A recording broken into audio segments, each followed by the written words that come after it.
The world isn't short on mysteries. But some remain unsolved not because we lack the tools, but because they defy logic, stretch the limits of what we know, and rattle our grip on history. These are the questions that don't just challenge science. They challenge belief. From ancient cities that supposedly vanished overnight, to eerie carvings no one can decode, to entire civilizations wiped from the record with no clear explanation. The past is filled with whispers we still don't fully understand. This journey won't hand you easy answers. Instead, it will lead you through 28 of the most haunting, thought-provoking, and disturbing unexplained mysteries from human history. We'll visit sites that shouldn't exist, hear stories that shouldn't be true, and uncover evidence that refuses to stay buried. In some cases, science offers clues. In others, not even the wildest theories come close. But one thing is certain. What you're about to hear isn't fiction. These mysteries are real. Documented. Eyewitnessed. Preserved across cultures, continents, and centuries. Some may have simple explanations, others may never be solved. But every one of them points to the same unsettling truth: the world we live in is far stranger than we've been led to believe. Atlantis. Just the name conjures visions of crystal domes beneath the sea, impossible machines, a thriving Golden Age civilization, and then, silence. According to the philosopher Plato, writing in 360 BCE, Atlantis was a powerful island nation that existed 9,000 years before his time, located beyond the Pillars of Hercules, the modern-day Strait of Gibraltar. In a single day and night of misfortune, it vanished into the ocean. Was it an allegory? A cautionary tale of hubris and collapse? Or did it document a real cataclysm? The account of Atlantis comes primarily from two dialogues by Plato, the Timaeus and the Critias. In these texts, he outlines a society with advanced knowledge of engineering, astronomy, and possibly even energy manipulation. Atlantis was said to be structured in concentric rings of land and water, featuring elaborate canals, bridges, and temples. Its rulers descended from the god Poseidon. Its military power was unmatched. Its culture, unparalleled. And then, destruction, sudden and total. Skeptics argue that Plato invented Atlantis to illustrate his political philosophy, a fictional example of a utopia undone by moral decay. But others believe his account may be rooted in distant memory, oral history passed down over generations, distorted but grounded in real events. If so, what was the source? One major theory connects Atlantis to the Minoan civilization on the island of Crete and the nearby island of Thera, modern-day Santorini. Around 1600 BCE, a massive volcanic eruption on Thera devastated the region. The Minoans, known for their advanced architecture and maritime dominance, never fully recovered. Could this have inspired the legend? Another hypothesis points to Doggerland, a now submerged landmass in the North Sea that once connected Britain to mainland Europe. Around 6500 BCE, rising sea levels and a catastrophic tsunami known as the Storegga Slide wiped out this region. Though there's no direct link to Atlantis, it shows that large-scale flooding of advanced human settlements is not only possible, it's happened. Then there's the Rikhat structure in the Sahara Desert, also known as the Eye of the Sahara. This circular geological formation has been touted by some as matching Plato's description of Atlantis in shape and proportion. Its layered rings resemble the layout Plato described, and some claim artifacts found nearby suggest ancient human habitation. But geologists insist the formation is natural, and no definitive proof has surfaced to connect it to Atlantis. The Bahamas have also been a focal point for Atlantis hunters. Off the coast of Bimini, underwater rock formations known as the Bimini Road were discovered in 1968. Believers argue these are remnants of ancient streets or walls, though most scientists consider them natural limestone formations shaped by erosion. Even so, the mystery persists. In 2001, researchers found what appeared to be symmetrical stone structures on the seafloor near Cuba.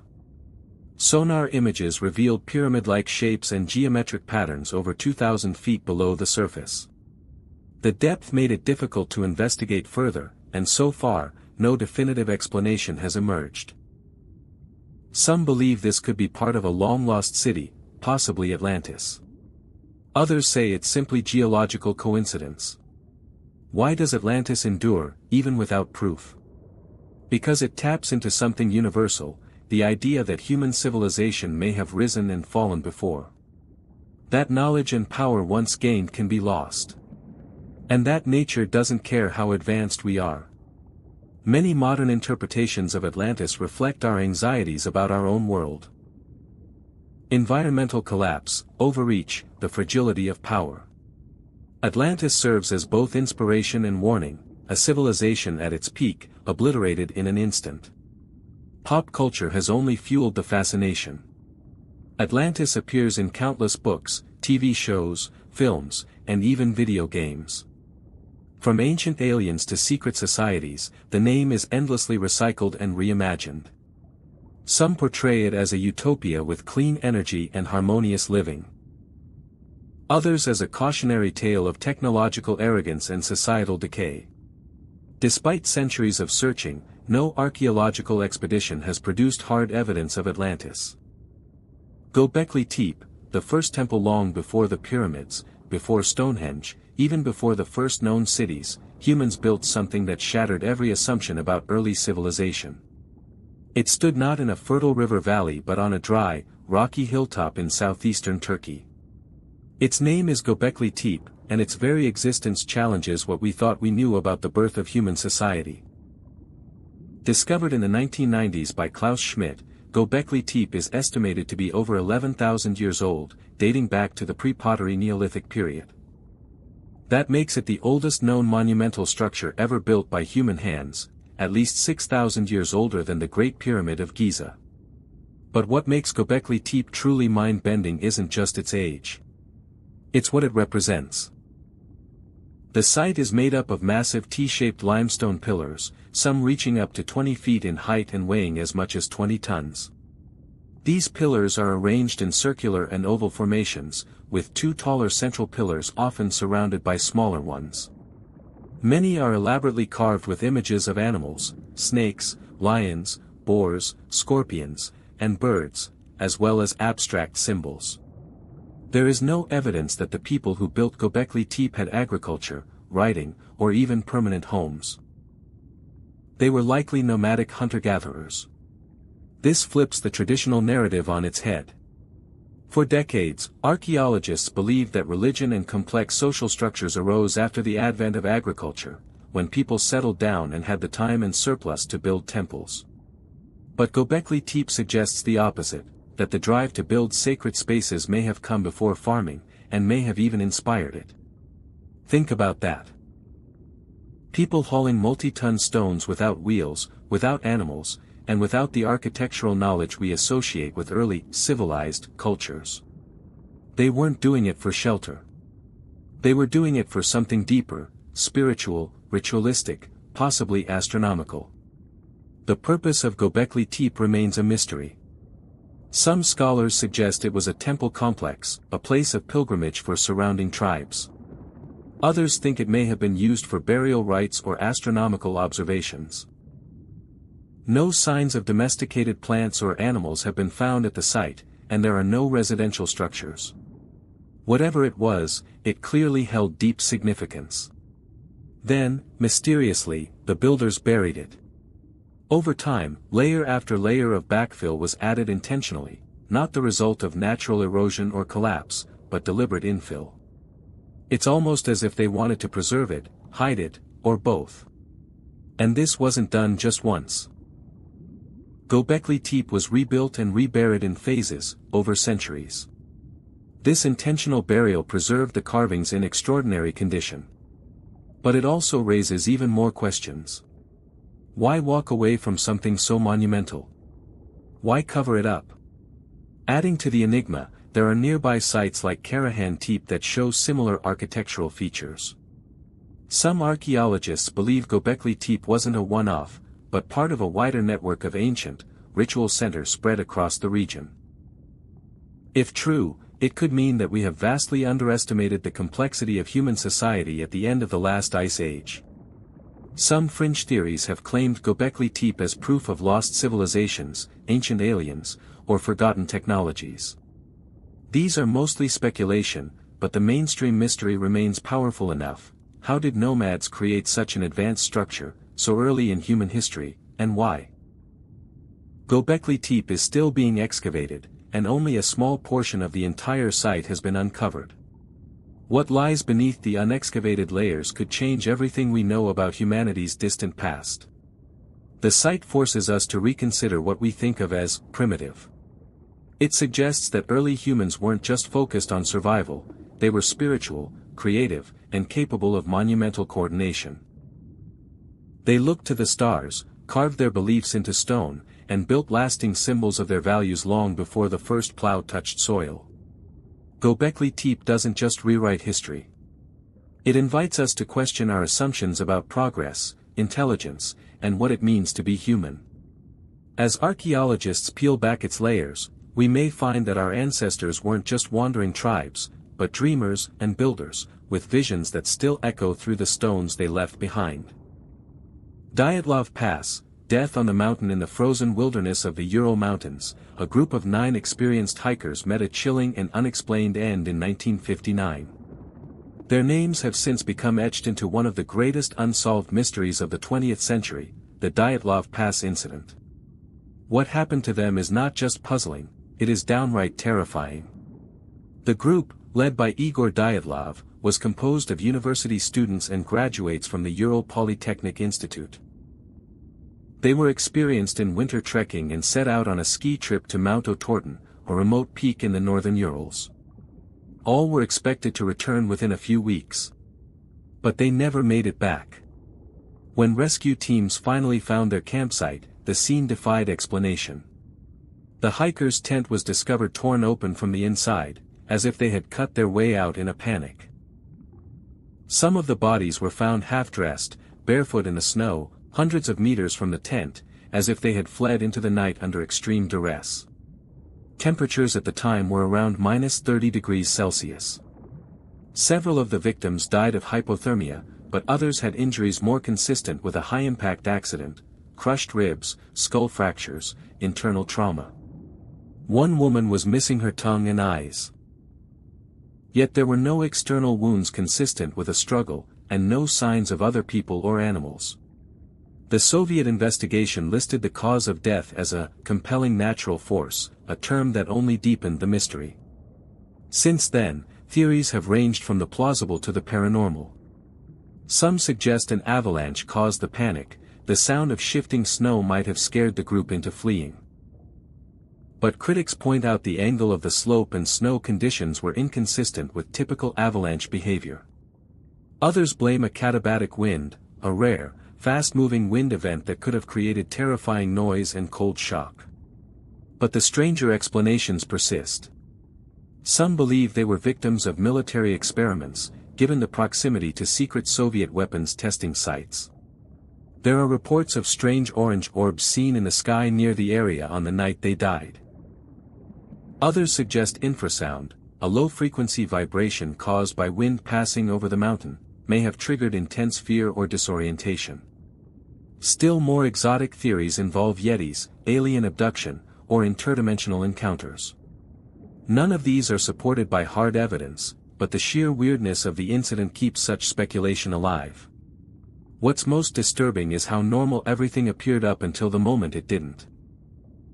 Their diaries and photographs show a happy, well-prepared group, enjoying their journey. Whatever happened, it was sudden, overwhelming, and left no survivors to tell the story. One particularly eerie detail is how the hikers set up camp on an exposed slope rather than in the forested area nearby. This was unusual. Standard practice would have been to find shelter among the trees. Some believe the group chose this position to avoid avalanches, while others suspect they were compelled to stop there for some other, unknown reason. Perhaps they sensed danger elsewhere. Or perhaps they had no choice. The footprints found in the snow showed the hikers walking calmly away from the tent, not running. This suggests they weren't immediately panicking, but instead responding to something methodically, until whatever happened escalated. But what threat would lead trained hikers to leave behind their gear and warm clothing, knowing full well the consequences? The area was eventually named Dyatlov Pass in honor of the group's leader. But the Soviet government kept tight control over the case, further fueling conspiracy theories. Key documents were classified, and interviews with witnesses were discouraged. Only decades later did some information come to light, but even then, critical gaps remained. In 2020, Russian authorities reopened the case and concluded it was a type of rare slab avalanche, a sudden, localized collapse of snow triggered by subtle shifts in the terrain. But many researchers and family members remain unconvinced. The force needed to cause the documented injuries would have been immense, and there was no visible damage to the tent area. Even the U.S. National Geographic team that revisited the case couldn't fully reconcile the avalanche theory with the facts. Skeptics also point to the radioactivity found on some of the victims' clothing, suggesting exposure to unknown substances. This has led to theories involving nuclear tests gone wrong or accidental contamination. But no official explanation has ever fully accounted for all the anomalies. The presence of military helicopters in the days following the discovery of the bodies added more fuel to the fire. The Dyatlov Pass incident remains unresolved, and it continues to fascinate scientists, journalists, and mystery seekers alike. It's not just the brutality of the deaths, but the atmosphere of fear and chaos that seems to hang over the site. Visitors have reported a strange unease when visiting the area. Locals have long called the mountain by a different name, Kolat-Syakhl, meaning Mountain of the Dead. Books, documentaries, and online forums continue to debate every detail. From forensic analysis to satellite reconstructions, every few years another theory emerges, each more detailed and technical than the last.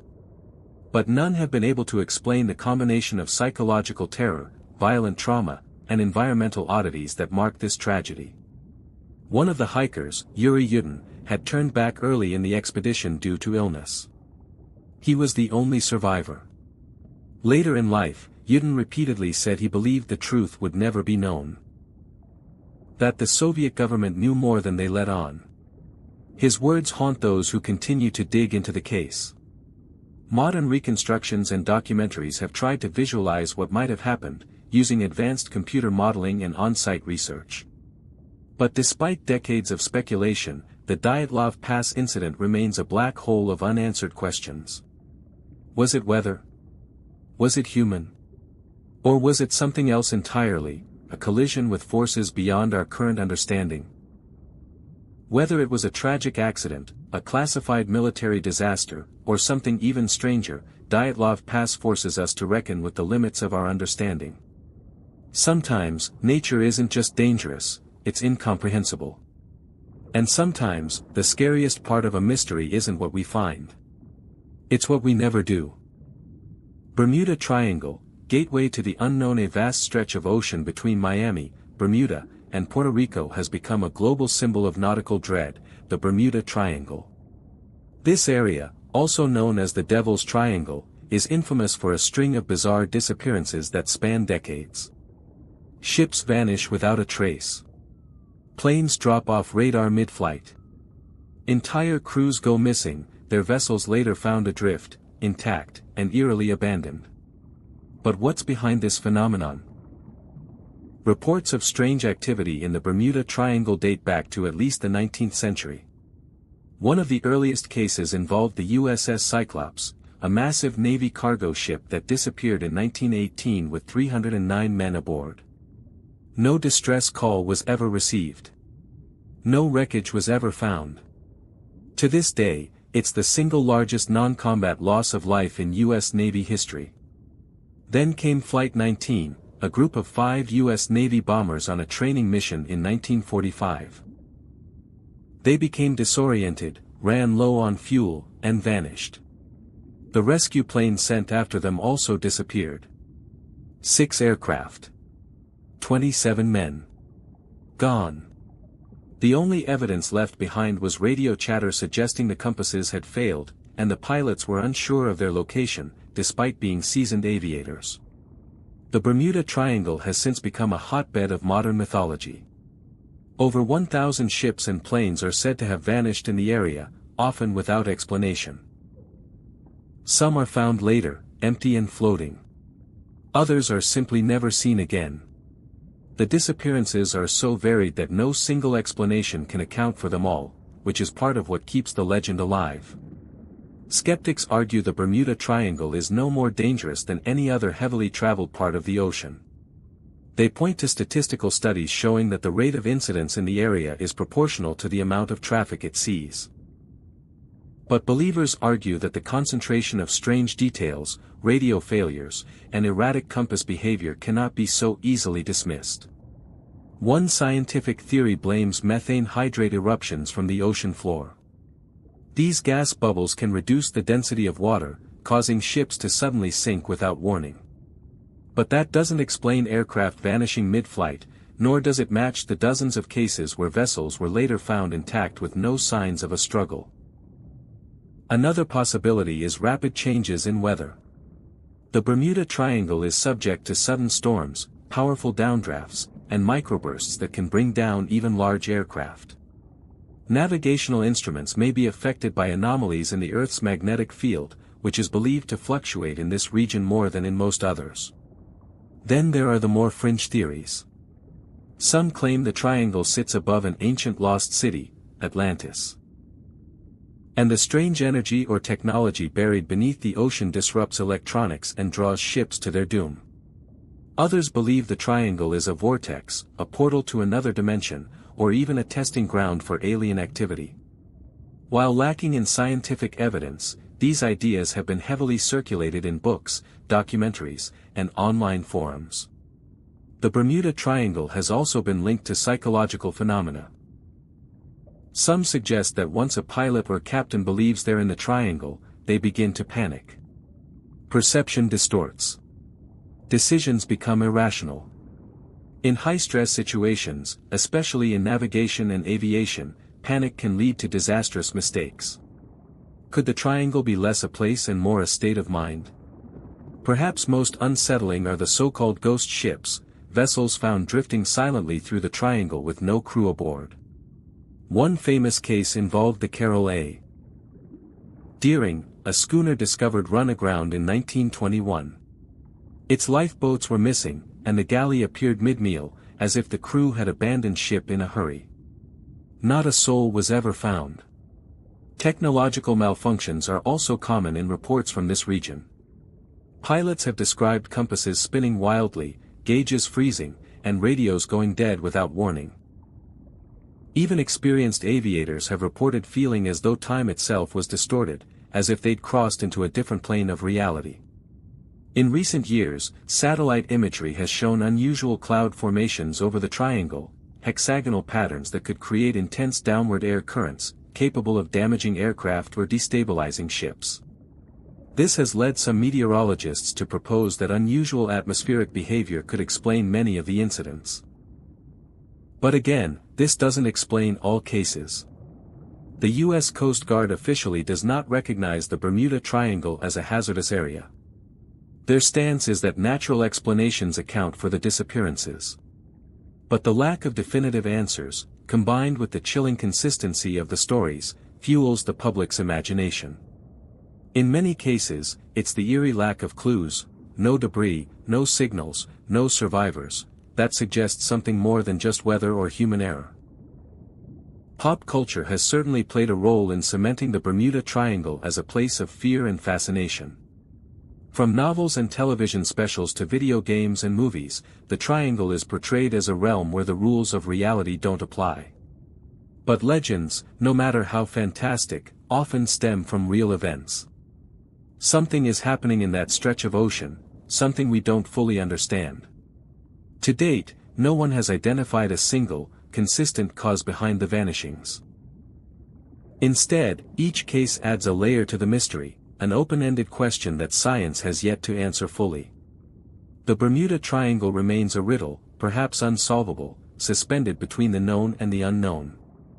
As with all great mysteries, it forces us to confront the limits of what we know and challenges our confidence in science, technology, and even our perceptions of space and time. Whether it's human error, environmental forces, or something far stranger, the Bermuda Triangle keeps its secrets. And maybe that's exactly why it continues to captivate us. Because in a world where we expect everything to be explainable, the Bermuda Triangle reminds us that sometimes, just sometimes, mystery still exists. Even today, new incidents are reported. Private planes that disappear from radar without distress calls. Boats that drift ashore, their GPS systems mysteriously wiped. Electronic devices found on wreckage that refuse to power back on, even when tested under ideal conditions. These modern reports reinforce that whatever is occurring in the Triangle is not a relic of the past, it's ongoing. And consider the global perspective, the Bermuda Triangle isn't the only region with such a reputation. There are similar zones in the Pacific, the Indian Ocean, and even in remote Arctic waters. Yet none carry the same weight of legend. Why? Perhaps the Bermuda Triangle sits at the intersection of accessibility, history, and public imagination. A place close enough to touch, yet perpetually out of reach. In our increasingly mapped and measured world, where satellites monitor every inch of land and sea, the Triangle endures as one of the last wild cards. It's a place where control breaks down. Where logic fails. Where the veil between the known and unknown thins just enough to swallow an entire ship. And that, more than any scientific theory or skeptical dismissal, is what keeps us fascinated. The Bermuda Triangle may never give up its secrets. But maybe, deep down, we don't really want it to. The lost colony of Roanoke in 1587, more than 100 English settlers arrived on Roanoke Island, just off the coast of what is now North Carolina. They came with the promise of a new life, to plant the seeds of England's first permanent settlement in the New World.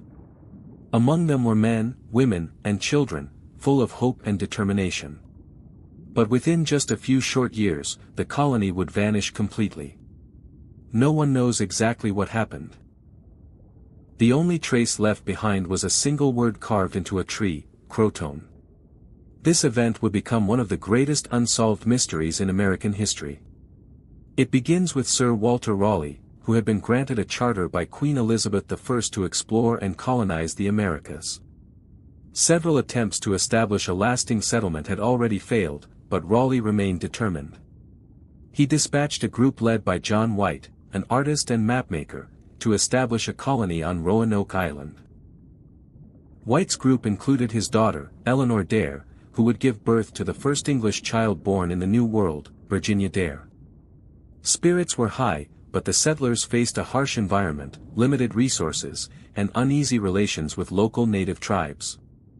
Within months, it became clear that they needed help. Supplies were running low, and tensions were mounting. John White made the decision to return to England to seek assistance. But White's journey back home was interrupted by war. England was embroiled in conflict with Spain, and all available ships were commandeered to defend the homeland. It took White 3 years to finally return to Roanoke. When he arrived in 1590, the colony was deserted. Not a soul remained. The houses had been dismantled. There were no signs of struggle, no bodies, no graves. It was as if the settlers had simply evaporated into the wilderness. White's only clue was the word Croton carved into a wooden post. Another, less complete carving. Just the letters CRO was found on a nearby tree.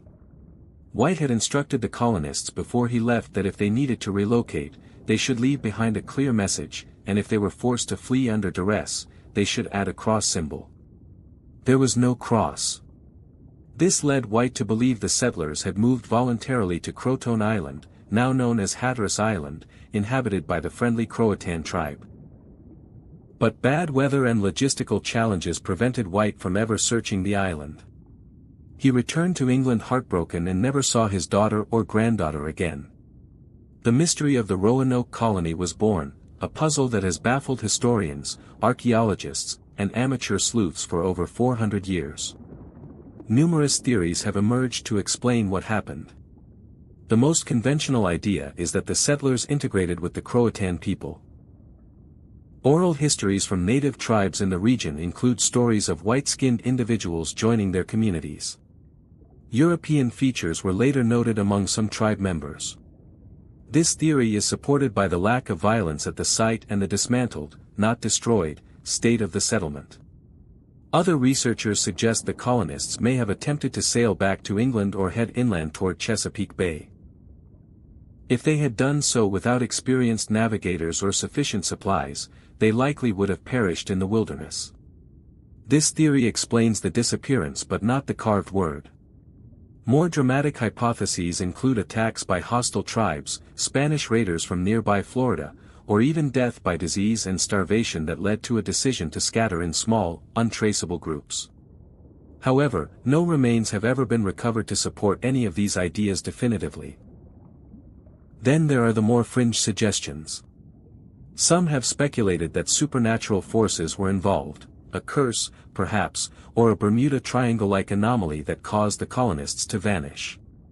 There are also stories, lacking in evidence, that claim survivors of the Roanoke colony ended up as far inland as Tennessee, forming isolated communities with strange customs and an odd dialect.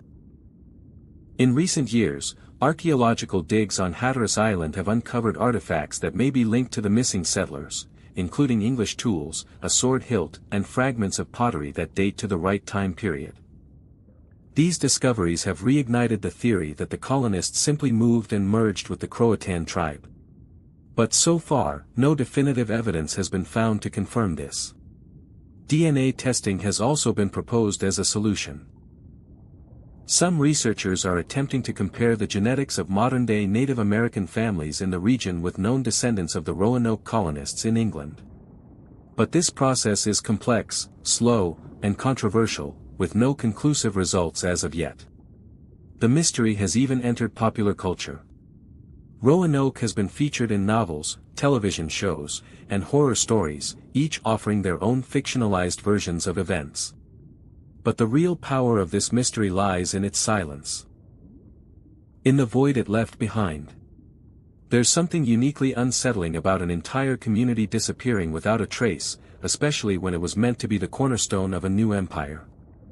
Some historians argue that the Roanoke disappearance should be seen less as a dramatic vanishing and more as a reflection of how fragile early colonial life really was. The colonists were isolated, undersupplied, and surrounded by unfamiliar terrain. It wouldn't have taken much. A harsh winter, a failed crop, or a single conflict, to push them into a desperate choice. Still, we're left with that one haunting word, Croton. Why carve it so plainly and then leave no other clue? Why wasn't the colony rebuilt on the new island if they had relocated? And why, after so many centuries of searching, can't we find a clearer trace of their fate? Some modern researchers are pushing for underwater archaeology around Roanoke Island and Hatteras, believing that rising sea levels and erosion could have buried crucial evidence.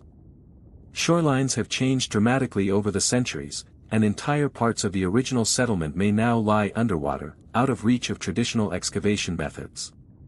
This newer frontier of exploration could be the key to unlocking the mystery. And then there's the possibility of new documents being found. Letters, reports, or records lost to time, tucked away in private archives, or forgotten in British or Spanish repositories. Every so often, a new historical find sparks interest, but nothing definitive has changed the story yet. Perhaps what keeps Roanoke alive in the public imagination is that the stakes were so high. This wasn't just a failed homestead, it was meant to be England's first permanent presence in the New World. Its failure wasn't just a local tragedy. It symbolized the risks and chaos of colonial expansion. And unlike other vanished communities, this one left behind a single tantalizing word, as if to tease us. In the end, we are still searching, not only for facts but for meaning. The lost colony of Roanoke is more than a historical puzzle. It's a mirror held up to our obsession with certainty in an uncertain world. It's a story that reminds us how quickly history can dissolve into legend when no one is left to finish telling it. The mystery of the Phaistos disk unearthed in 1908 on the island of Crete. The Phaistos disk is one of the most enigmatic artifacts ever discovered. It is a circular, clay disk roughly 6 inches in diameter, with mysterious symbols pressed into both sides in a spiral pattern. What makes this object so confounding is that the symbols do not match any known language.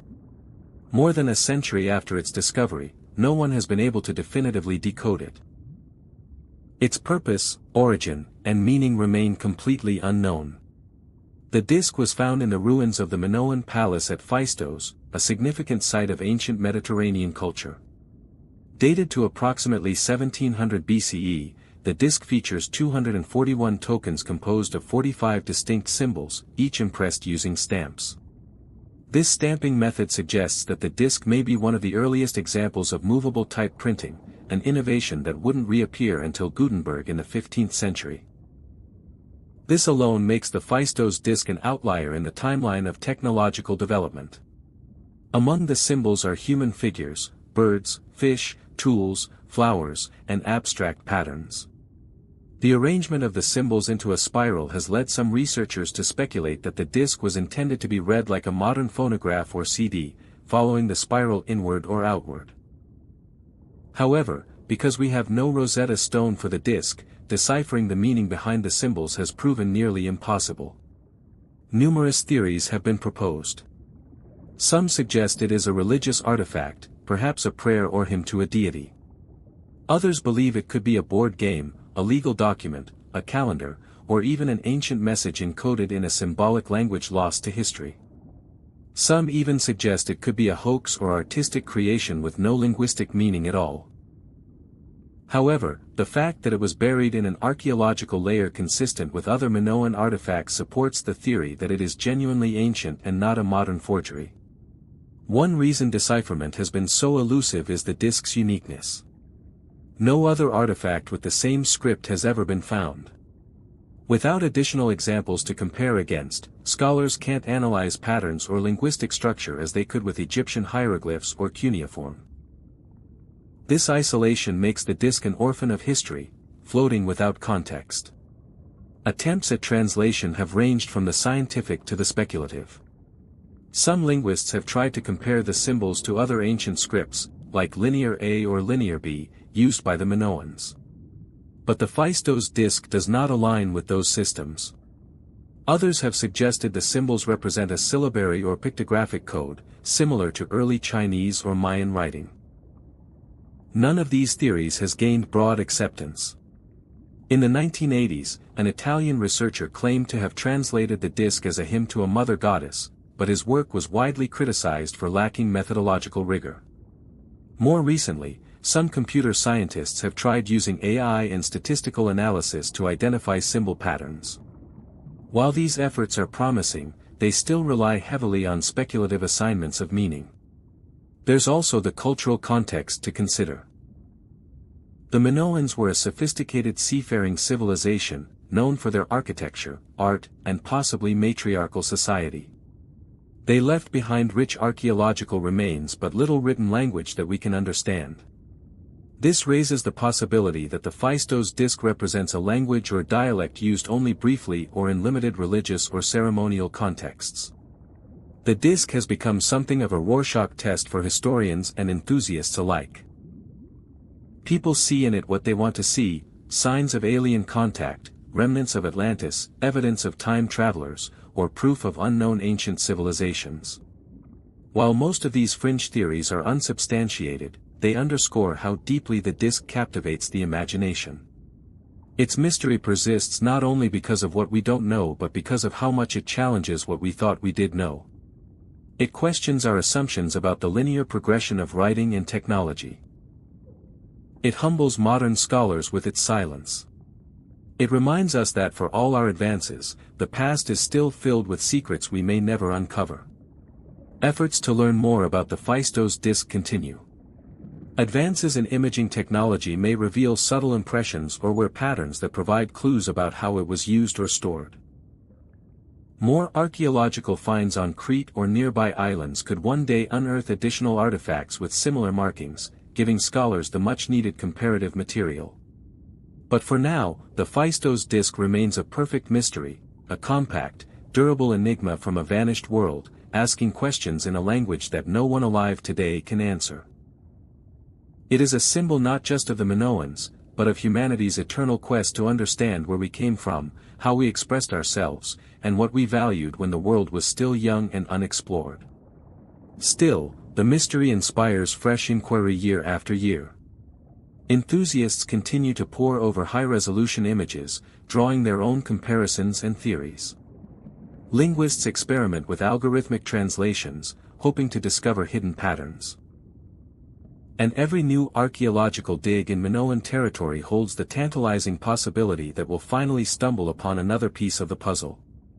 Museums and universities still debate the disk's purpose during symposiums and conferences. Its symbolism has even influenced modern art and design. Scholars across disciplines, from linguistics and archaeology to computer science and semiotics, have all taken a shot at cracking the disk. The cross-disciplinary obsession shows that mysteries like this have a gravitational pull far beyond the field of history. Theories about the Phaistos disk also raise broader questions. Was this writing system common at one point and now lost? Or was it unique to a very narrow group of scribes or priests? Could the disk be a one-off creation meant solely for ritual use, never meant to be widely read or replicated? And if that's the case, what kind of ritual would demand such a finely crafted and meticulously encoded object? The spiral layout itself suggests a sense of motion or direction, something meant to be followed. Was it chanted aloud, passed from hand to hand, or placed in a sacred chamber? Was the process of reading it as important as the content itself? These questions remain unanswered, but they invite us to consider how different ancient cultures may have viewed language, ritual, and knowledge.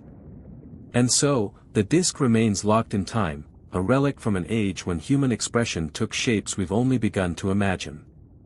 Whether we eventually crack its code or not, the Phaistos disk challenges us to think bigger about language, legacy, and the mysterious threads connecting us to civilizations long vanished beneath the dust of time. The Antikythera Mechanism, ancient Greece's impossible machine in 1901, divers exploring a shipwreck off the Greek island of Antikythera made a discovery that would baffle scientists and historians for over a century. Among the sunken treasures, encrusted in rust and marine sediment, was a corroded chunk of bronze and wood that looked like little more than scrap metal. But as pieces were cleaned and examined, it became clear this was no ordinary artifact. Inside was a system of interlocking gears, an ancient mechanical computer that would come to be known as the Antikythera Mechanism. What makes this device so extraordinary is its age and complexity. Dated to around 150 to 100 BCE, the Antikythera Mechanism predates any known mechanical clockwork by over 1,000 years. Its construction suggests knowledge of gears and precision engineering that was believed to be far beyond the capabilities of the ancient world. Even more shocking, the device was used to predict astronomical positions and eclipses, essentially functioning as an analog computer in an era when most people still thought the Earth was flat. The mechanism was made up of more than 30 bronze gears housed in a wooden case roughly the size of a shoebox. These gears were connected in such a way that turning a single crank would cause various dials and indicators to rotate, displaying the position of the Sun, Moon, and possibly even the 5 known planets. One dial tracked the Metonic cycle, a 19-year period after which lunar phases repeat on the same days of the year. Another predicted eclipses using the 223-month Saros cycle. The level of precision required to cut and assemble such gears suggests a deep understanding of mathematics, astronomy, and metallurgy. And yet, this artifact seems to appear out of nowhere. No records from the ancient world describe a device like this. No other similar machines from that time period have ever been found.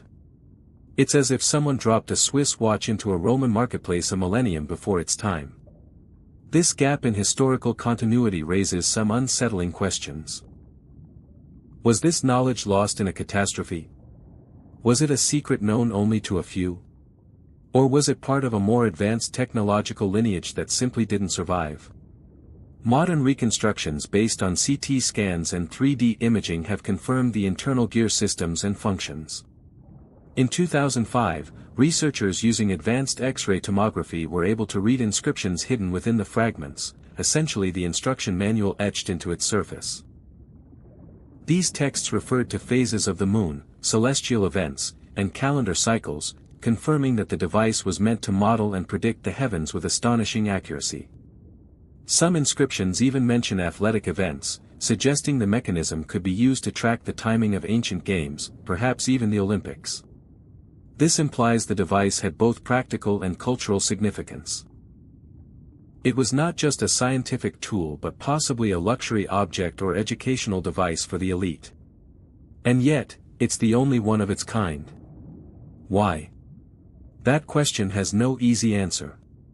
Some scholars speculate that similar devices did exist, but the materials, primarily bronze and wood, would have been recycled or decayed over time. Others argue that the knowledge required to build such a device was extremely rare, passed down orally or protected within tightly guarded schools of thought. One theory holds that the Antikythera mechanism represents the pinnacle of a now-lost tradition of mechanical craftsmanship. The possibility of lost knowledge is a recurring theme in history. Civilizations rise and fall. Libraries burn. Wars erase generations of expertise. In that context, the Antikythera mechanism is both a miracle and a warning. It reminds us that human ingenuity has deep roots, and that progress is not always linear. Technology can leap forward, and then vanish. There are also fringe theories. Some believe the mechanism is evidence of contact with a much older, forgotten civilization, perhaps one wiped out by natural disaster or societal collapse. Others, more speculative still, suggest extraterrestrial influence, citing the device's sophistication as too great for its time. While these theories remain outside the bounds of mainstream scholarship, they speak to the awe the mechanism inspires. The shipwreck itself adds another layer to the mystery. Believed to have sunk in the 1st century BCE, the vessel was likely carrying cargo from Asia Minor to Rome. Alongside the Antikythera mechanism were statues, coins, jewelry, and glassware, suggesting the ship was transporting luxury items for wealthy patrons. The inclusion of a device as intricate and advanced as the mechanism implies it was highly valued, perhaps custom-made for a powerful client or institution. But even that leads to further questions. Who built it? Was it a one-time masterpiece, or part of a small production run? Some historians have speculated that the device could have been designed by a follower of Archimedes, the famed mathematician and engineer. Archimedes was known to have created mechanical devices, including war machines and astronomical models. But he lived a century earlier, and there's no direct evidence linking him to the Antikythera mechanism. The craftsmanship, however, suggests it came from a tradition of high-level scientific knowledge. Efforts to explore the Antikythera wreck continue to this day. In recent years, underwater archaeology teams using advanced robotics have returned to the site, discovering additional fragments of the mechanism and even new shipwrecks nearby. The hope is that one day another similar device will be recovered. One that might help fill in the blanks and give us a clearer picture of its creators and users.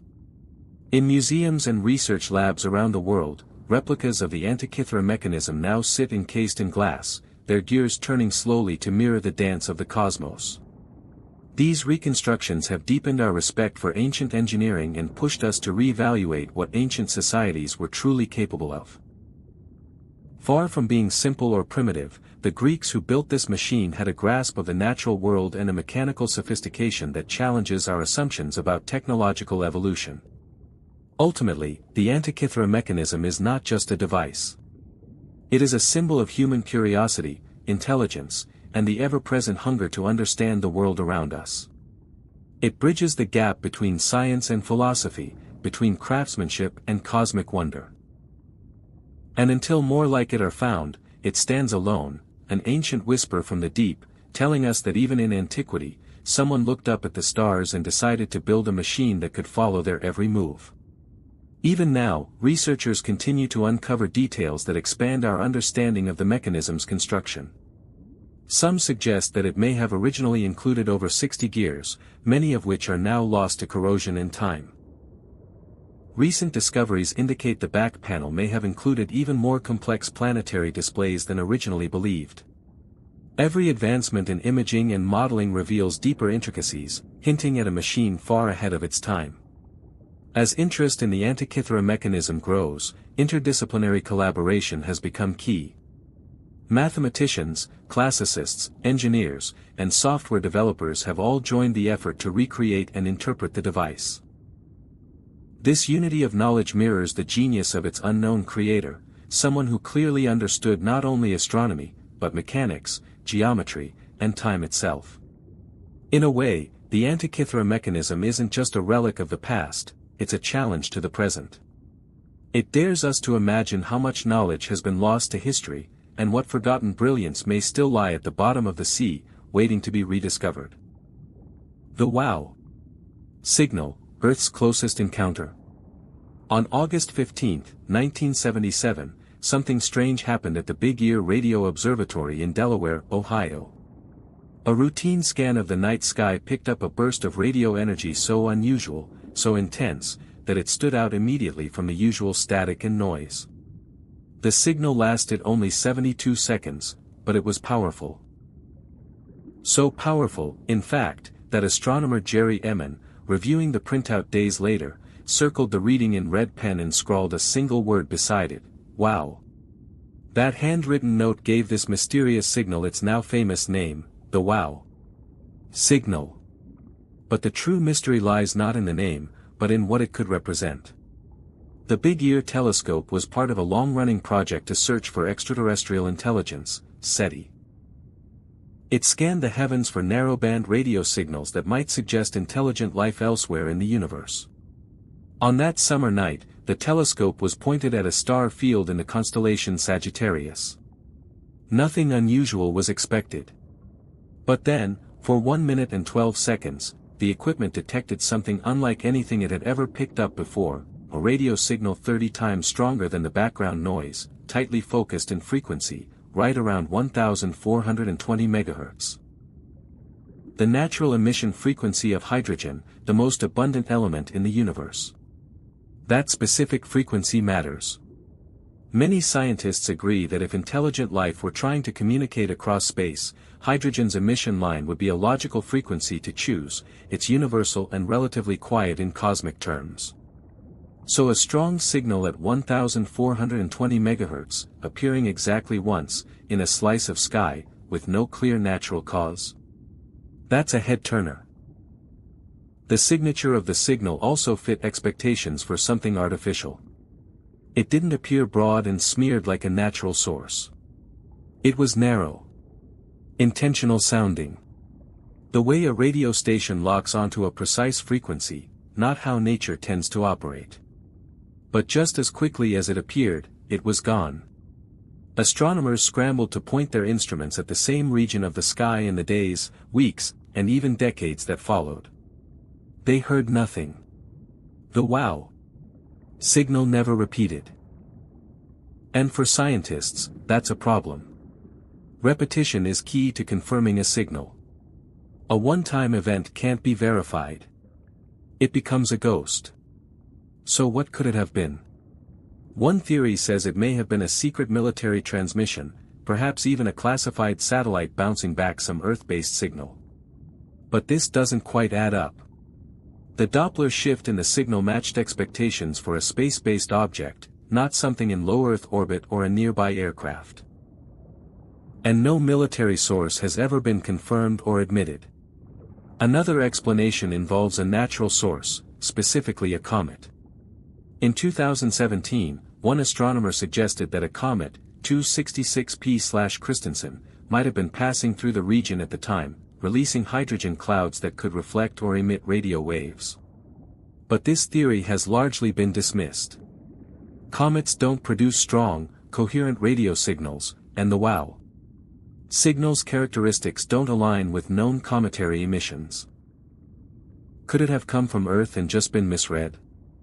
The Big Ear telescope had two separate feed horns, meaning each piece of sky was observed twice, spaced about 3 minutes apart. If the signal were local interference, say, from a truck CB radio or a distant radar, it should have shown up in both horns. But it didn't. It showed up in only one pass, further suggesting that it originated in deep space. The possibility that it came from an alien civilization is, of course, the most exciting. SETI has long speculated that if intelligent life were to broadcast a signal across the cosmos, they would likely choose the hydrogen frequency, and they would make it strong, short, and recognizable. The WOW signal fits those criteria. But there's no additional data. No message. No repeat contact. What complicates things further is that the exact coordinates of the signal are uncertain. Because the big ear scanned in a fixed line as Earth rotated, astronomers can only narrow the origin down to a strip of sky, not a precise point. That makes targeted follow-ups difficult. And since the telescope was dismantled in 1998, there's no way to replicate the conditions under which it was discovered. Still, efforts to find answers haven't stopped. Modern radio telescopes like the Green Bank Observatory in West Virginia and projects like Breakthrough Listen continue to scan the sky, including the area where the WOW signal was detected. But despite better equipment and wider coverage, nothing like it has been heard again. The WOW signal has become a symbol, both of hope and frustration. It's the closest we've ever come to hearing something that might be from another civilization. And yet, without more data, it remains a question mark. A possible hello that was never followed by a conversation. Over the years, the signal has inspired documentaries, books, and endless speculation. Was it a prank? A freak event? A message? Or just a cosmic coincidence? Some more fringe theories have tried to suggest the WOW signal was part of a cover-up, that further transmissions were received but kept secret. There's no solid evidence for this, but the idea persists in the corners of conspiracy culture. What's more intriguing is how the WOW signal continues to defy explanation. In science, most unexplained phenomena are eventually chalked up to mundane causes, instrument failure, software glitches, known natural phenomena. But not the WOW signal. It wasn't a glitch. It wasn't noise. It fit the exact pattern scientists expected from something artificial. And yet, it happened only once. That's what keeps this mystery alive. There's also the unsettling possibility that this was our only chance. If the signal came from a civilization thousands of light years away, they may no longer exist. Or maybe they've moved on from trying to communicate. Or worse, they tried once, and we weren't listening when they tried again. The WOW signal is a humbling reminder. In the vastness of space, a whisper could pass by, never to be heard again. A 72-second burst may be all we get. Today, the original printout sits preserved in a glass case at Ohio State University. Jerry Emmons' red-circled WOW is still there, a simple human reaction to something truly extraordinary. It may never be explained. But it changed the way we think about the search for life in the universe. It showed us that the sky still holds secrets, and that we might not be alone, even if we never hear from them again. And in that silence, the WOW signal continues to echo. The Taos Hum, a sound no one can trace in the quiet desert town of Taos, New Mexico, a strange phenomenon has puzzled residents and scientists alike for decades. It's called the Taos Hum, a persistent, low-frequency sound that seemingly comes from nowhere. Imagine the faint hum of an idling truck or distant engine, but there's nothing there. No visible source, no machinery, no consistent origin. To some, it's background noise. To others, it's maddening. But what makes the Taos Hum so intriguing is that not everyone can hear it. Roughly 2% of Taos residents report being able to hear the hum. For them, it's not just occasional, it's constant. A deep, droning vibration that follows them wherever they go. Even more bizarre, sensitive microphones and audio equipment have failed to detect any unusual sound in the environment. The Taos Hum is not recorded on tape. It leaves no physical trace. It is, quite literally, an invisible noise. The first official investigation into the phenomenon came in the early 1990s, when complaints about the hum reached a tipping point. Local newspapers began reporting on it, and the national media took interest. Eventually, the University of New Mexico and the national laboratories at Los Alamos and Sandia got involved. They brought in scientists, engineers, and acoustical experts to try and get to the bottom of the mystery. Their efforts yielded nothing. No definitive source. No matching industrial noise. No evidence of underground activity. And yet, the people who hear the hum insist that it's real, and in many cases, it's ruining their lives. Some complain of sleepless nights, chronic headaches, and even anxiety caused by the constant buzzing. Others move out of the area altogether, trying to escape the sound they can't explain. The theories, as you might expect, are all over the map. One popular theory is that the hum is a form of tinnitus, a medical condition that causes people to perceive sound that isn't there. But most Taos Hum sufferers don't match the typical profile. Tinnitus is usually high-pitched and internal. The hum is described as low, external, and vibrating. Many people who hear the Taos Hum don't have tinnitus at all. Another theory suggests the sound may come from high-pressure gas lines or underground power lines vibrating at a certain frequency. But again, no such sources have been found near the areas most affected.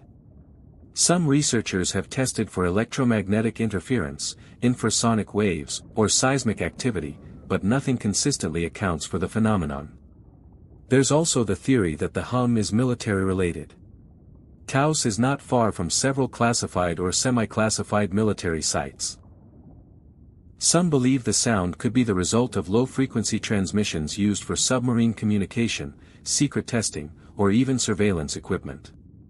The idea of top-secret technology emitting barely perceptible frequencies has obvious appeal, especially in a world full of known black-budget projects. But once again, no hard evidence has emerged to confirm any military connection. In the absence of answers, the Taos Hum has joined the ranks of the world's great unexplained phenomena. But it's not unique to New Mexico. Similar hums have been reported in Bristol, England, Largs, Scotland, Windsor, Ontario, and Kokomo, Indiana. Some call it the worldwide hum. In each location, the same pattern appears: a small percentage of the population hears a low-frequency sound that no one else can detect, and no instruments can measure. Some reports go back as far as the 1950s. Others only surfaced in the past few years. The consistent element across cases is that the hum is most often reported in industrialized nations, where people are exposed to countless electronic devices, power grids, and signals. This has led some to believe the phenomenon may be related to human infrastructure, a byproduct of our electrified, wireless world. But again, there's no smoking gun.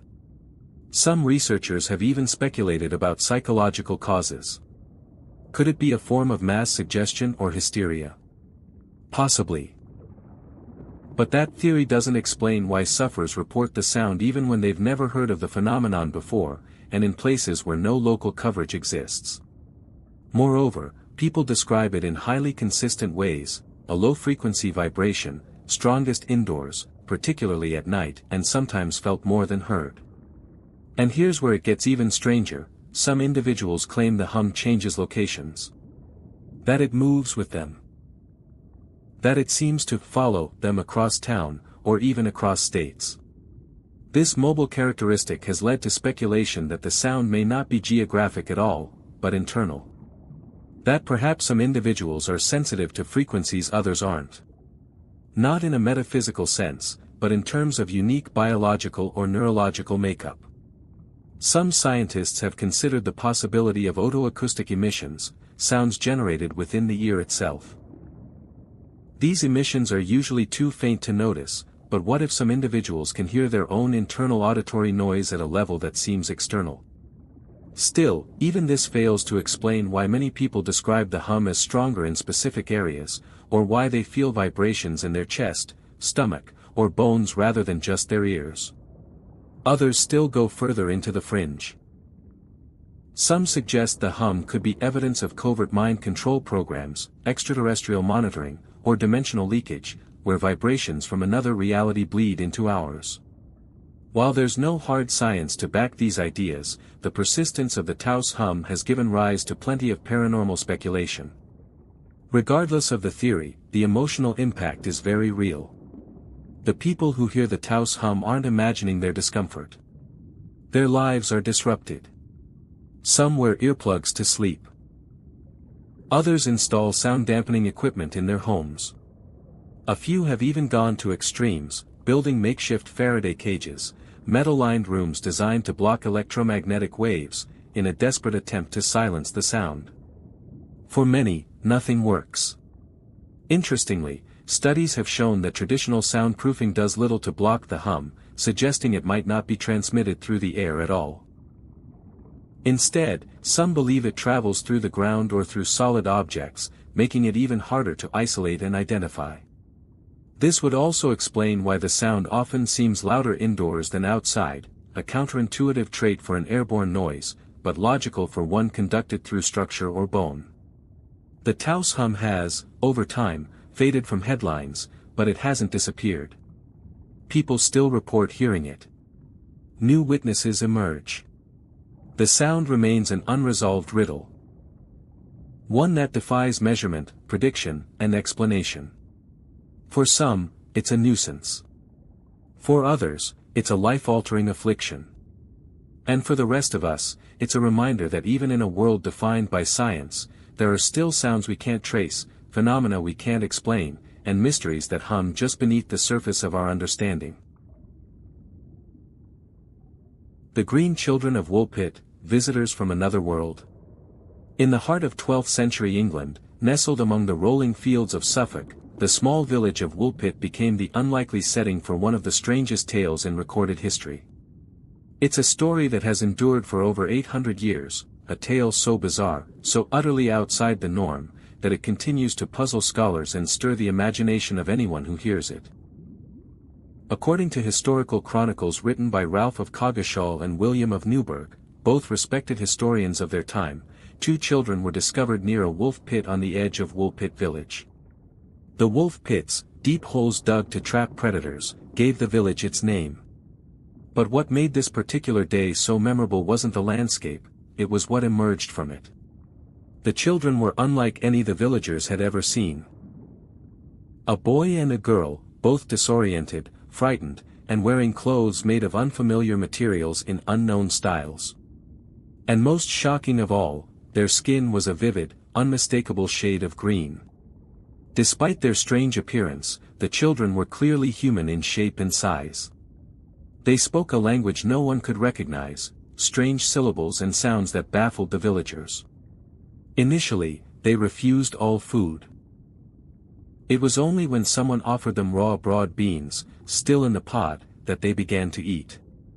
They didn't open the pods like the locals, they tried to eat the beans with the stalk still attached, suggesting unfamiliarity with agricultural practices. As time passed and the children grew accustomed to local food, their green coloration began to fade.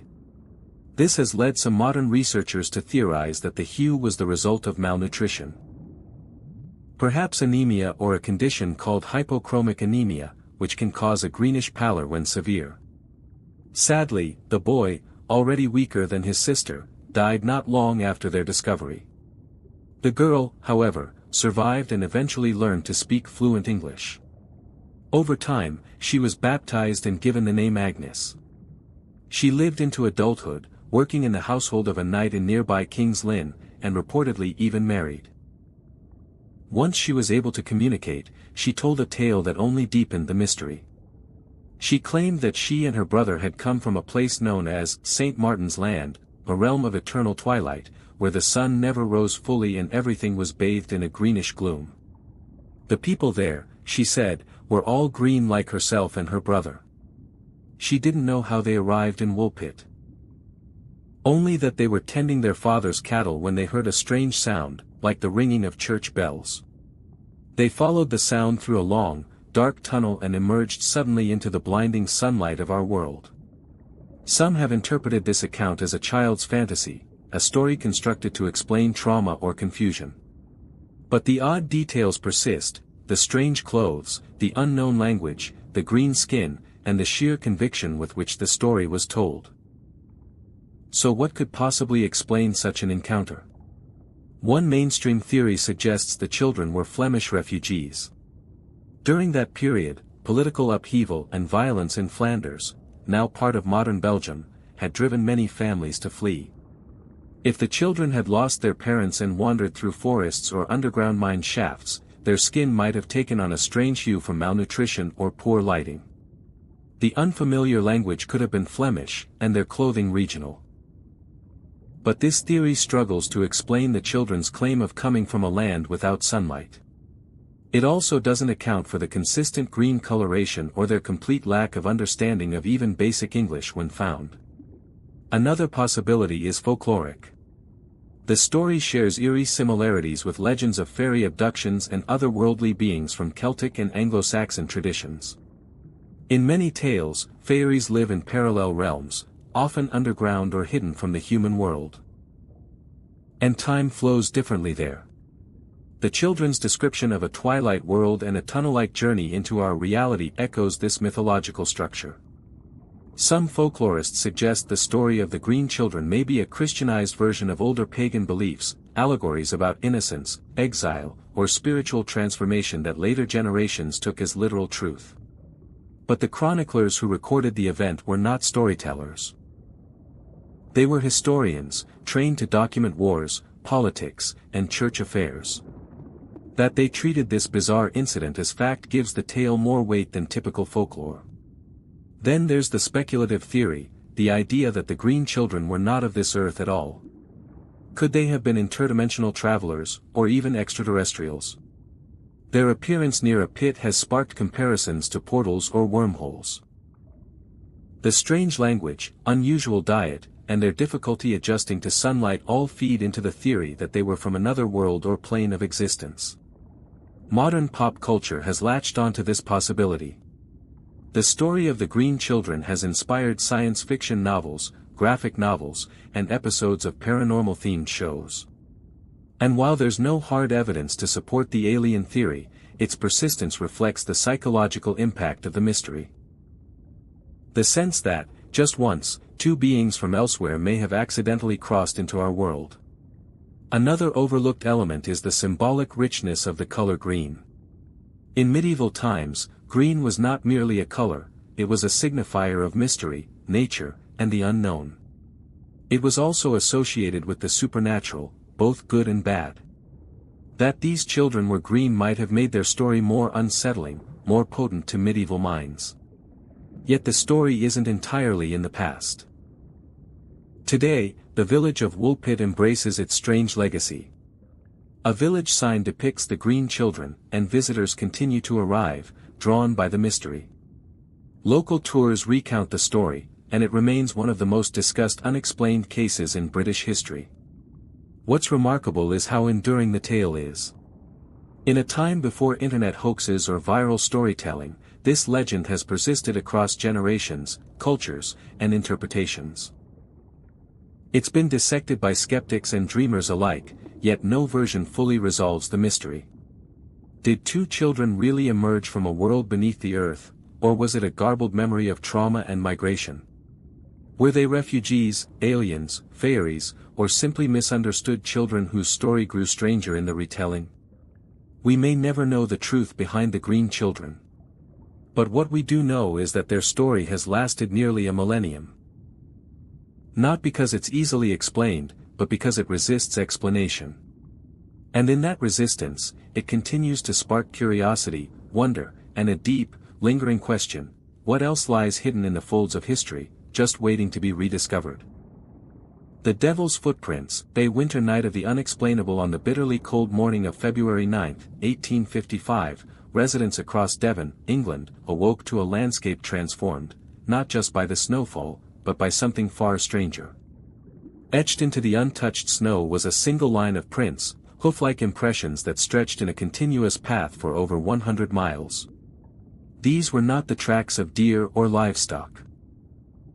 They were narrow, uniform, and marched in a perfect line as if made by a creature walking upright. They curved around buildings, disappeared over tall walls, and even appeared to cross rivers. It was a path that ignored the boundaries of nature, buildings, and logic. The footprints themselves were bizarre. Roughly 4 inches long and 3 inches wide, they appeared in a single-file arrangement, spaced 8 to 16 inches apart. More unsettling, they didn't break stride. In many cases, they were reported to travel straight through fences, over rooftops, and across stretches of water. One witness claimed they led up to a high haystack and continued on the other side with no disturbance to the mound. Others swore the prints led through narrow drainpipes barely a few inches wide. The phenomenon spread across more than 30 towns and villages, all within a single night. Word traveled fast. Local newspapers published drawings of the prints. Townsfolk whispered theories of demonic visitation. For the deeply religious Victorian population, this was no prank. These were signs from the devil himself. The cloven hoof had long been associated with Satan in European folklore, and now it had appeared, across half the countryside. The phenomenon soon earned its name, the devil's footprints. And yet, this was not an isolated sighting. These footprints were observed independently by dozens of people across the region. Some residents followed the tracks for miles, only to watch them vanish into walls or the sides of homes, as if the entity had passed through solid matter. The uniformity was impossible to ignore, same size, same depth, same spacing. It was as if whatever made them had moved with mechanical precision.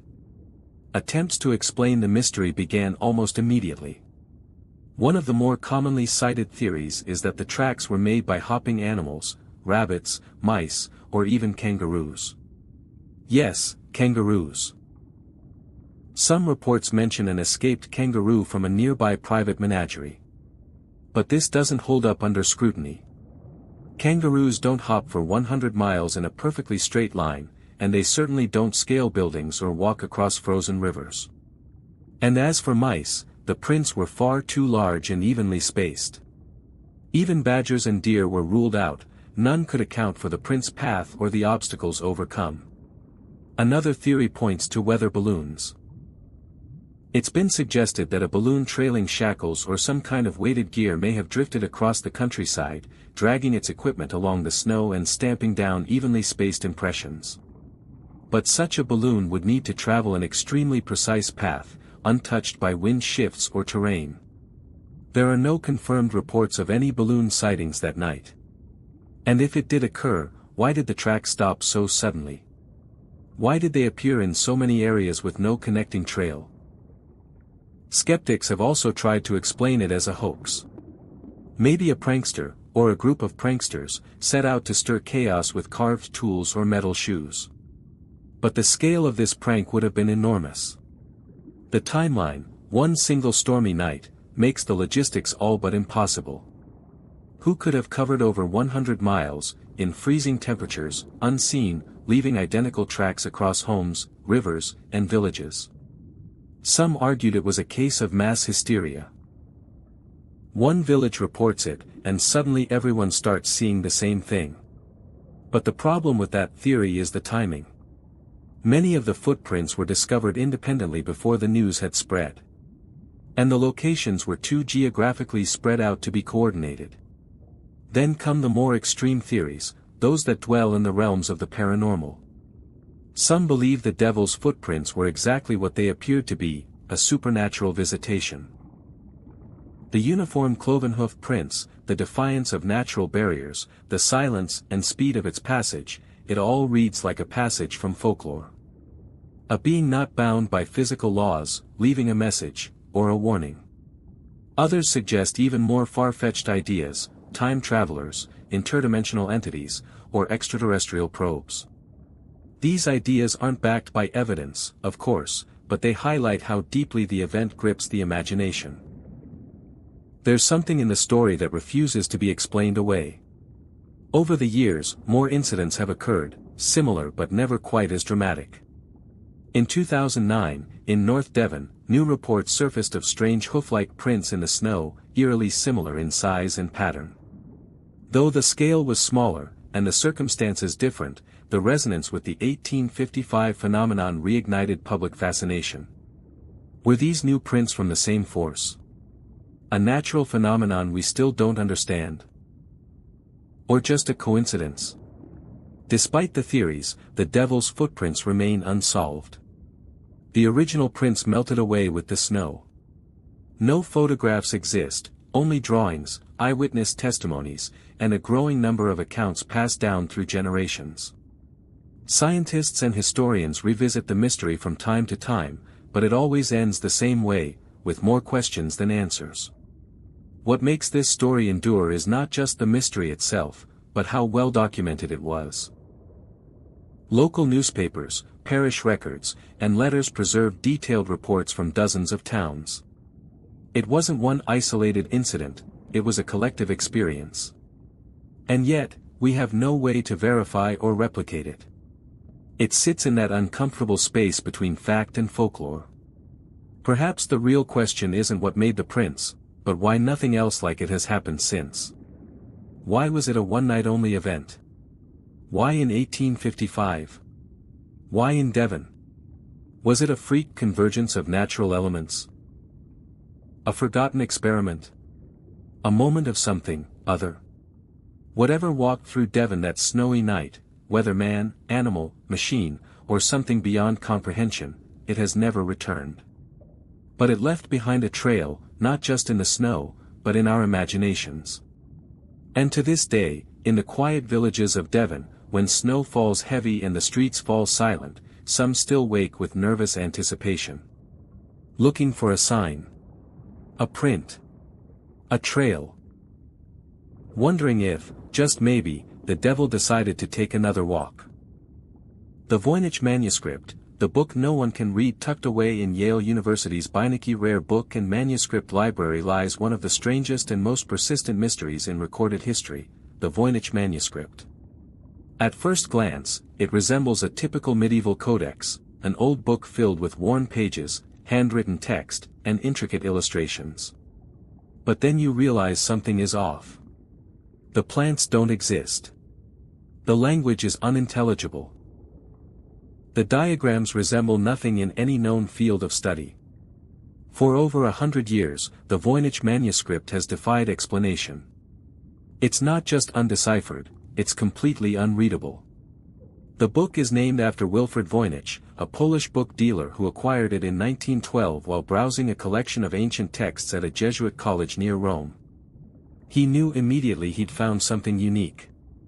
But even he couldn't imagine the enigma it would become.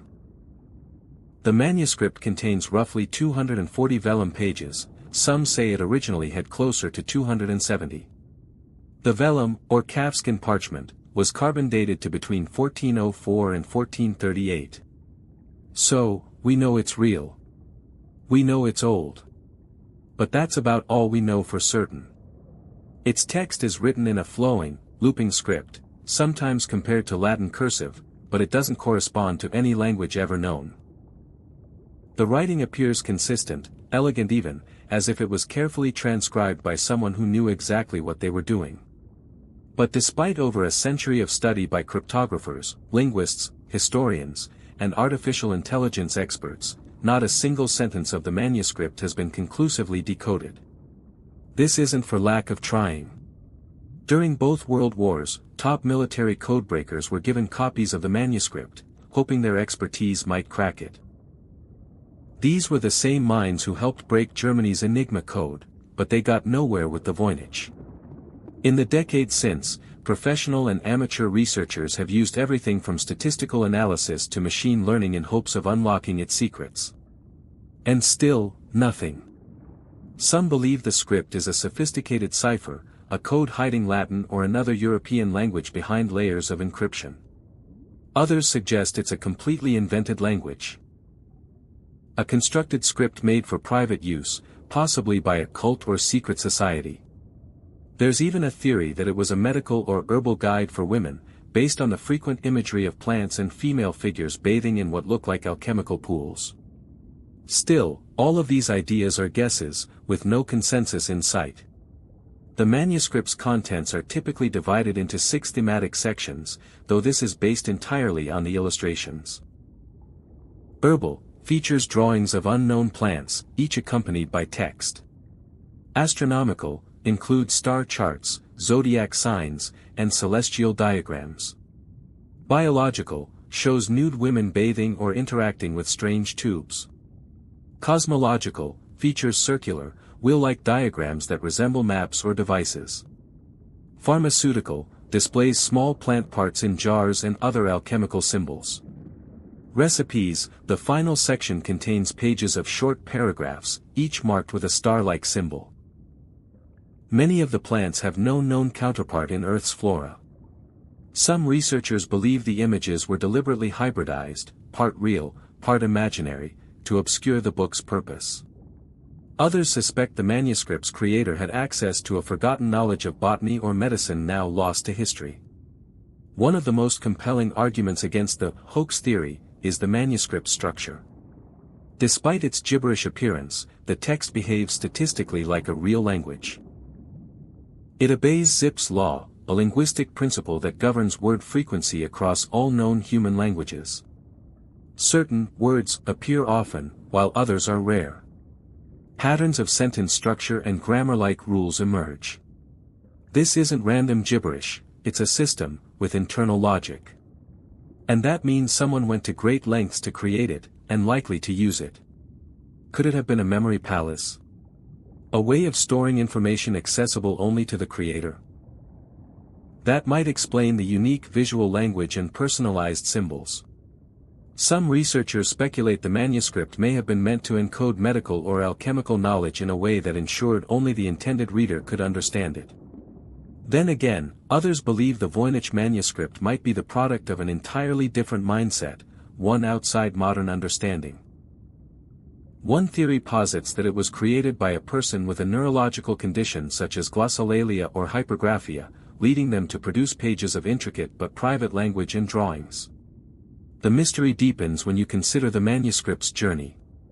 Before Wilfrid Voynich acquired it, it had been in the possession of a number of notable figures, including Emperor Rudolph II of the Holy Roman Empire, who reportedly believed it was the work of the English philosopher Roger Bacon. From there, it passed through the hands of alchemists, occultists, and priests. Each new owner added to its aura of mystery, and none could explain its origin. Fringe theories abound. Some claim the book is an alien artifact, either a record left behind by extraterrestrials or a communication tool for contact. Others believe it was channeled by a medium or psychic under spiritual influence. And some suggest it's a remnant of a lost civilization whose language and knowledge have vanished entirely. In 2018, a researcher claimed to decode part of the manuscript using artificial intelligence, suggesting it was a Hebrew-based code. But this claim was quickly debunked by linguists and historians, who pointed out the translation made little grammatical sense and lacked consistency. False starts like these have only added to the manuscript's mystique. Today, high-resolution scans of the Voynich manuscript are freely available online. It has been studied, printed, reproduced, and even translated into music and digital art. And yet, the original remains stubbornly silent. So why does it matter? Why should we care about a book no one can read?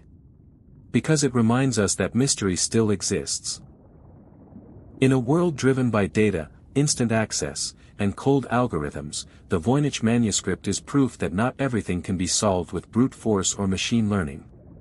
Some puzzles require patience, insight, and maybe even a little intuition. It's a mirror to our own limitations, and a challenge to rise above them.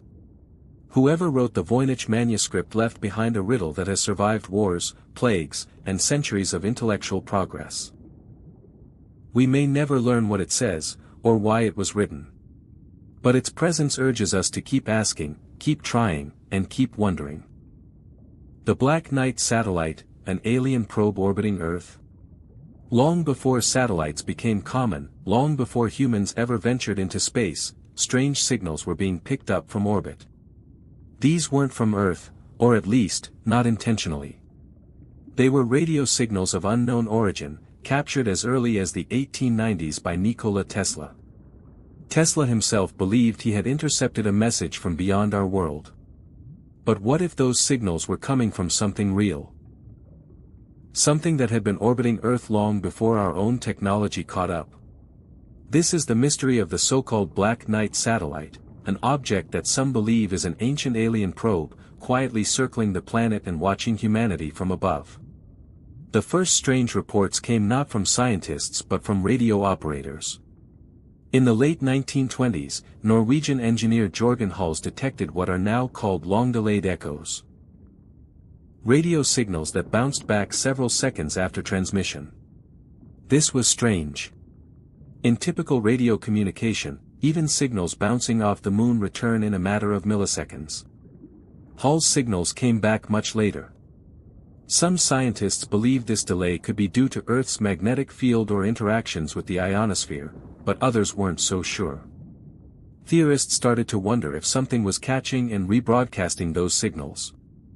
Something orbiting Earth. Then came a series of strange sightings. In 1954, newspapers like the St. Louis Post-Dispatch and San Francisco Examiner reported that the U.S. Air Force had detected 2 unknown satellites orbiting Earth, years before any country had launched one. This was 3 years before the Soviet Union launched Sputnik. The only known objects in Earth's orbit at that time were meteors and space debris. So what were those early satellites? In 1960, the U.S. Navy officially detected an unidentified object in polar orbit, a feat no satellite had achieved at that point. The United States wasn't yet capable of placing an object into a polar orbit, which made the object's presence even more mysterious. It was tracked by radar and photographed by a tracking station in Grumman Aircraft Corporation. Time magazine ran an article describing the object as a dark, tumbling satellite, though they framed it in the context of Cold War surveillance fears. But it didn't stop there. In 1998, during the STS-88 mission, the very first space shuttle mission to assemble the International Space Station, astronauts took photographs of an odd, black object floating above Earth. NASA released the images. And the internet exploded. Conspiracy theorists and alien enthusiasts were quick to label the object, the Black Knight satellite. It was irregularly shaped, looked almost manufactured, and cast sharp shadows. People were captivated. NASA claimed the object was a thermal blanket accidentally released during the mission. But for many, this explanation felt too convenient. The shape didn't match known debris, and the object seemed to maintain orbit in ways that suggested control or at least stability, not the behavior of a wayward piece of junk. If it were simply debris, skeptics argue, why had reports of the Black Knight existed decades before the STS-88 photos? Why were there radio anomalies in the 1920s and orbit tracking in the 1950s? The STS-88 sighting felt like a visual confirmation of a mystery that had been building for nearly a century. So what is the Black Knight? The theories are wildly varied. Some believe it's a probe left behind by an advanced extraterrestrial civilization. A cosmic sentinel, quietly watching our development, transmitting observations back to its creators across the stars. This theory is reinforced by the fact that the object is said to be in a polar orbit, ideal for surveillance, as it allows global coverage over time. It's a pattern used by modern reconnaissance satellites. Others suggest it may be a relic of a forgotten Earth civilization, proof of advanced human technology that predates known history. If humanity had risen to great heights once before, and fallen, the Black Knight might be a surviving fragment of that lost era. More grounded explanations propose that all these sightings and reports are unrelated events sewn together into a conspiracy narrative. The radio echoes? Explained by poorly understood atmospheric phenomena. The 1954 reports. Journalistic errors or Cold War paranoia. The STS-88 image. A thermal blanket, nothing more. According to this view, the Black Knight satellite is not a single object but rather a myth created by pattern recognition and internet storytelling. But that hasn't stopped the myth from growing. Dozens of amateur astronomers claim to have tracked the Black Knight over the years. Some even report unusual electromagnetic interference during passes. Others say they've received strange signal patterns, though no one has successfully decoded them or proved their origin. Compounding the mystery is the fact that the object, if it exists, doesn't appear to be permanently visible. It's not tracked by major space agencies. It has no consistent orbit catalogued in public databases. And yet, photographs occasionally appear. Videos surface. And people continue to report strange sightings in Earth's orbit. Even in recent years, new claims have emerged. Some say the Black Knight has changed orbit. Others insist it briefly reappeared near the ISS in 2020. No evidence has been verified, but the claims persist. The name Black Knight itself is fitting, an ominous, solitary figure that stands guard in the dark. A satellite with no nation. No purpose anyone can explain. Just, watching. Skeptics roll their eyes, of course. They say the human mind is hardwired to find meaning in randomness, to connect dots where none exist. But true or not, the story of the Black Knight has embedded itself into modern mythology. It's become one of the most enduring space mysteries of the last century, a blend of science fiction, folklore, and the human desire to believe that we are not alone. And perhaps that's the real power of the mystery. Whether the Black Knight is a blanket, a glitch, or an alien probe, it invites us to look up and wonder, what else might be out there, hiding in plain sight? The disappearance of the Sodder children, a fire, 5 missing kids, and no bodies on Christmas Eve in 1945, the Sodder family home in Fayetteville, West Virginia, burned to the ground in a fire that should have ended in tragedy, but instead gave rise to one of the most persistent and disturbing unsolved mysteries in American history. George and Jenny Sodder, along with 9 of their 10 children, were asleep in the house when the fire broke out around 1 a.m. By the time the fire had been extinguished and the ruins cooled, 5 of those children were gone, and to this day, not a single trace of their bodies has ever been found. The Sodder family had always been a bit unusual in their tight-knit Italian immigrant community. George, the patriarch, was a successful businessman who owned a trucking company. He was also openly outspoken about his dislike of Benito Mussolini, which alienated him from others in the local Italian-American community. He received threats for his views, threats that in retrospect seemed more ominous than opinionated. The fire began not long after everyone had gone to bed. Jenny Sodder awoke to the sound of something hitting the roof, a loud bang, followed by a rolling noise. Minutes later, smoke filled the stairwell. Jenny and George escaped with 4 of their children. They assumed the other 5 had remained upstairs and were unable to get out. But then the inconsistencies started piling up. George tried to rescue the children, but his ladder, normally stored against the side of the house, was missing. He ran to start both of his trucks, hoping to drive them up to a second-story window, but neither vehicle would start, despite having worked perfectly the day before. The phone line was dead. They had no way to call for help. A neighbor ran to a nearby tavern to phone the fire department, but the operator didn't respond. Another driver passing through town went to find the fire chief directly. By the time the fire department arrived, 7 hours later, the house was reduced to rubble. And yet, even in the smoldering ashes, no remains were found. Not bones. Not teeth. Not anything. Experts say even in the most intense house fires, at least partial remains, like fragments of the skull or spine, are almost always recovered. But in this case, investigators claimed that the bodies had been completely cremated. Jenny found that impossible to accept. She conducted her own tests, burning bones in a stove to see if they would disintegrate. They didn't. She wrote to the local crematorium and was told that it was extremely unlikely that a fire of that size and duration would completely obliterate 5 human bodies. Meanwhile, strange clues and accounts began to emerge. A telephone repairman told the family that the line hadn't burned, it had been cut. Witnesses said they had seen men stealing block and tackle gear from the Sodder property the night before the fire, possibly disabling George's trucks. One woman claimed to see the missing children in a passing car during the fire. Another woman, several towns over, said she had seen them at a motel the morning after the fire, accompanied by two unfamiliar adults who discouraged the children from speaking. The Sodders began to suspect that the fire was not an accident at all, but a cover for an abduction. Their suspicions were further strengthened by a series of chilling encounters. A visiting insurance agent, who had previously threatened George because of his anti-Mussolini stance, warned him that his house would go up in smoke and his children would be destroyed. A man who had worked with the family on a construction project mentioned that he had overheard plans to start a fire. Jenny Sodder became obsessed with finding out what had happened. She studied fire reports, contacted forensic specialists, and even dug through the ashes herself.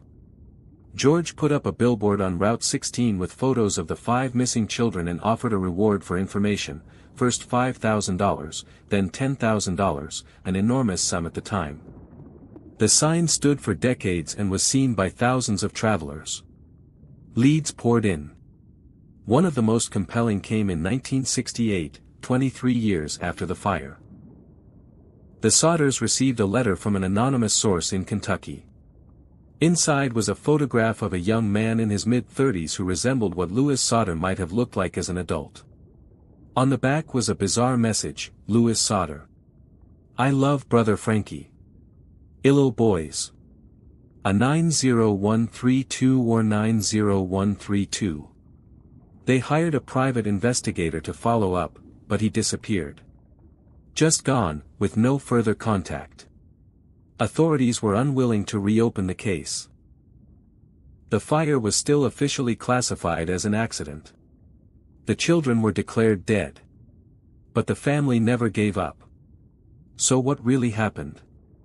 Theory 1, the children were kidnapped by people connected to organized crime or a political vendetta. George's strong anti-Mussolini views might have triggered retaliation by pro-fascist sympathizers. The kidnapping could have been a message, or a punishment. Theory 2, the children were taken and sold, perhaps into adoption or worse.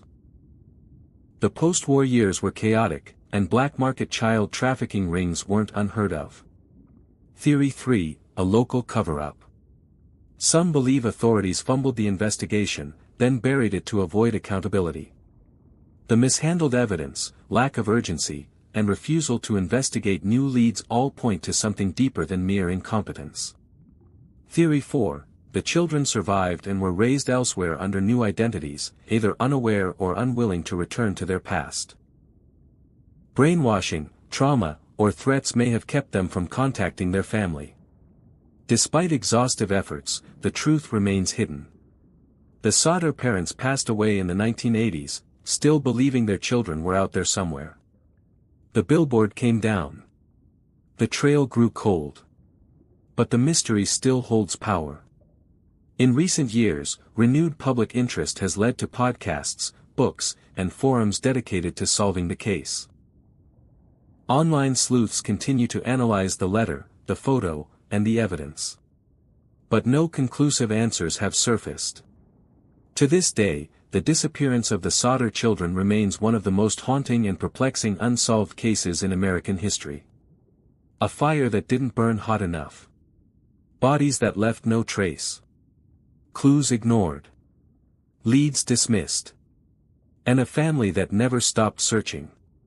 The unanswered question still echoes, what really happened to the Sodder children?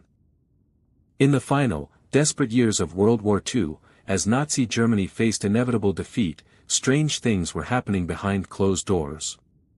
Hidden in bunkers, tunnels, and forests, scientists and SS officers worked on what were called Wunderwaffe, wonder weapons. These were technologies so advanced, so secret, they were meant to reverse the tide of war. Some of these projects are now well known, like the V-2 rocket. But one rumored project remains an unsolved mystery. It was called Die Glocke. The bell. The name itself is simple, but the stories around it are anything but. Die Glocke is said to have been a large, bell-shaped device, made of a heavy, metallic material, roughly 9 feet tall and 4 to 5 feet in diameter. It allegedly glowed, emitted intense radiation, and pulsed with energy. Some reports describe it as rotating in opposite directions inside, with a strange, purple liquid sealed within. That substance was known only as Serum 525, and whatever it was deadly. Several scientists reportedly died just by being too close to the machine during testing. So where does this story come from? The first detailed mention appeared in the early 2000s, from Polish journalist Igor Witkowski. He claimed to have gained access to classified Polish intelligence files and transcripts of an SS officer named Jacob Sporenberg. According to Witkowski, Sporenberg described Die Glock in an interrogation after the war, saying it was part of a top-secret Nazi research program hidden in the Owl Mountains of Poland. The location was known as Der Ries, the Giant. It was a vast underground complex built by slave labor, shrouded in secrecy, and never fully completed. Within this mountain complex, Nazi scientists worked on strange physics experiments. But Die Glock was the most bizarre of them all. It wasn't just a weapon or a new kind of engine, it was something else entirely. Some researchers have compared it to a particle accelerator. Others think it was an attempt to master anti-gravity or open some kind of rift in time. One theory even claims Die Glock was a prototype time machine, capable of bending spacetime through extreme magnetic fields and energy pulses. Of course, there's no hard evidence to support these claims. No blueprints have surfaced, no photos, and no working device was ever recovered. But the details in the accounts are oddly consistent, right down to the strange effects on living organisms. According to the story, plants placed near Die Glock would rot in minutes. Animal tissue turned to jelly. Scientists nearby developed symptoms of radiation poisoning. One chilling detail, 5 of the original scientists involved in the project supposedly died during early testing.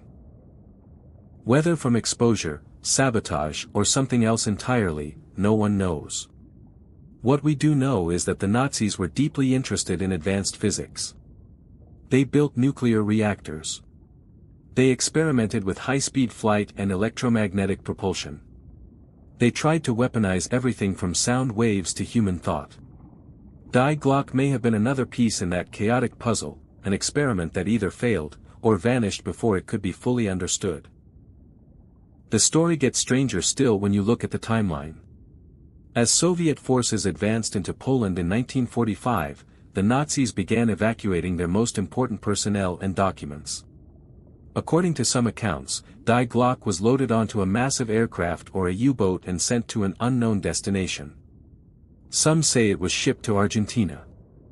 Others claim it ended up in Antarctica. A few believe the US secretly captured it during Operation Paperclip, the post-war effort to recruit Nazi scientists.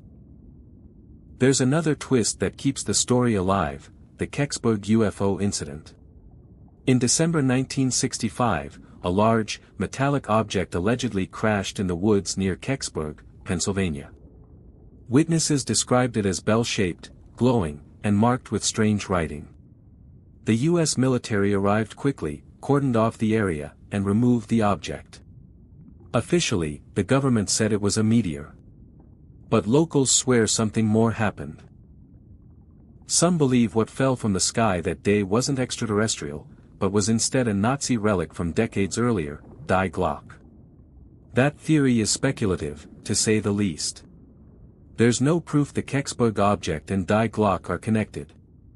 But the similarities in descriptions are enough to fuel ongoing interest. The shape.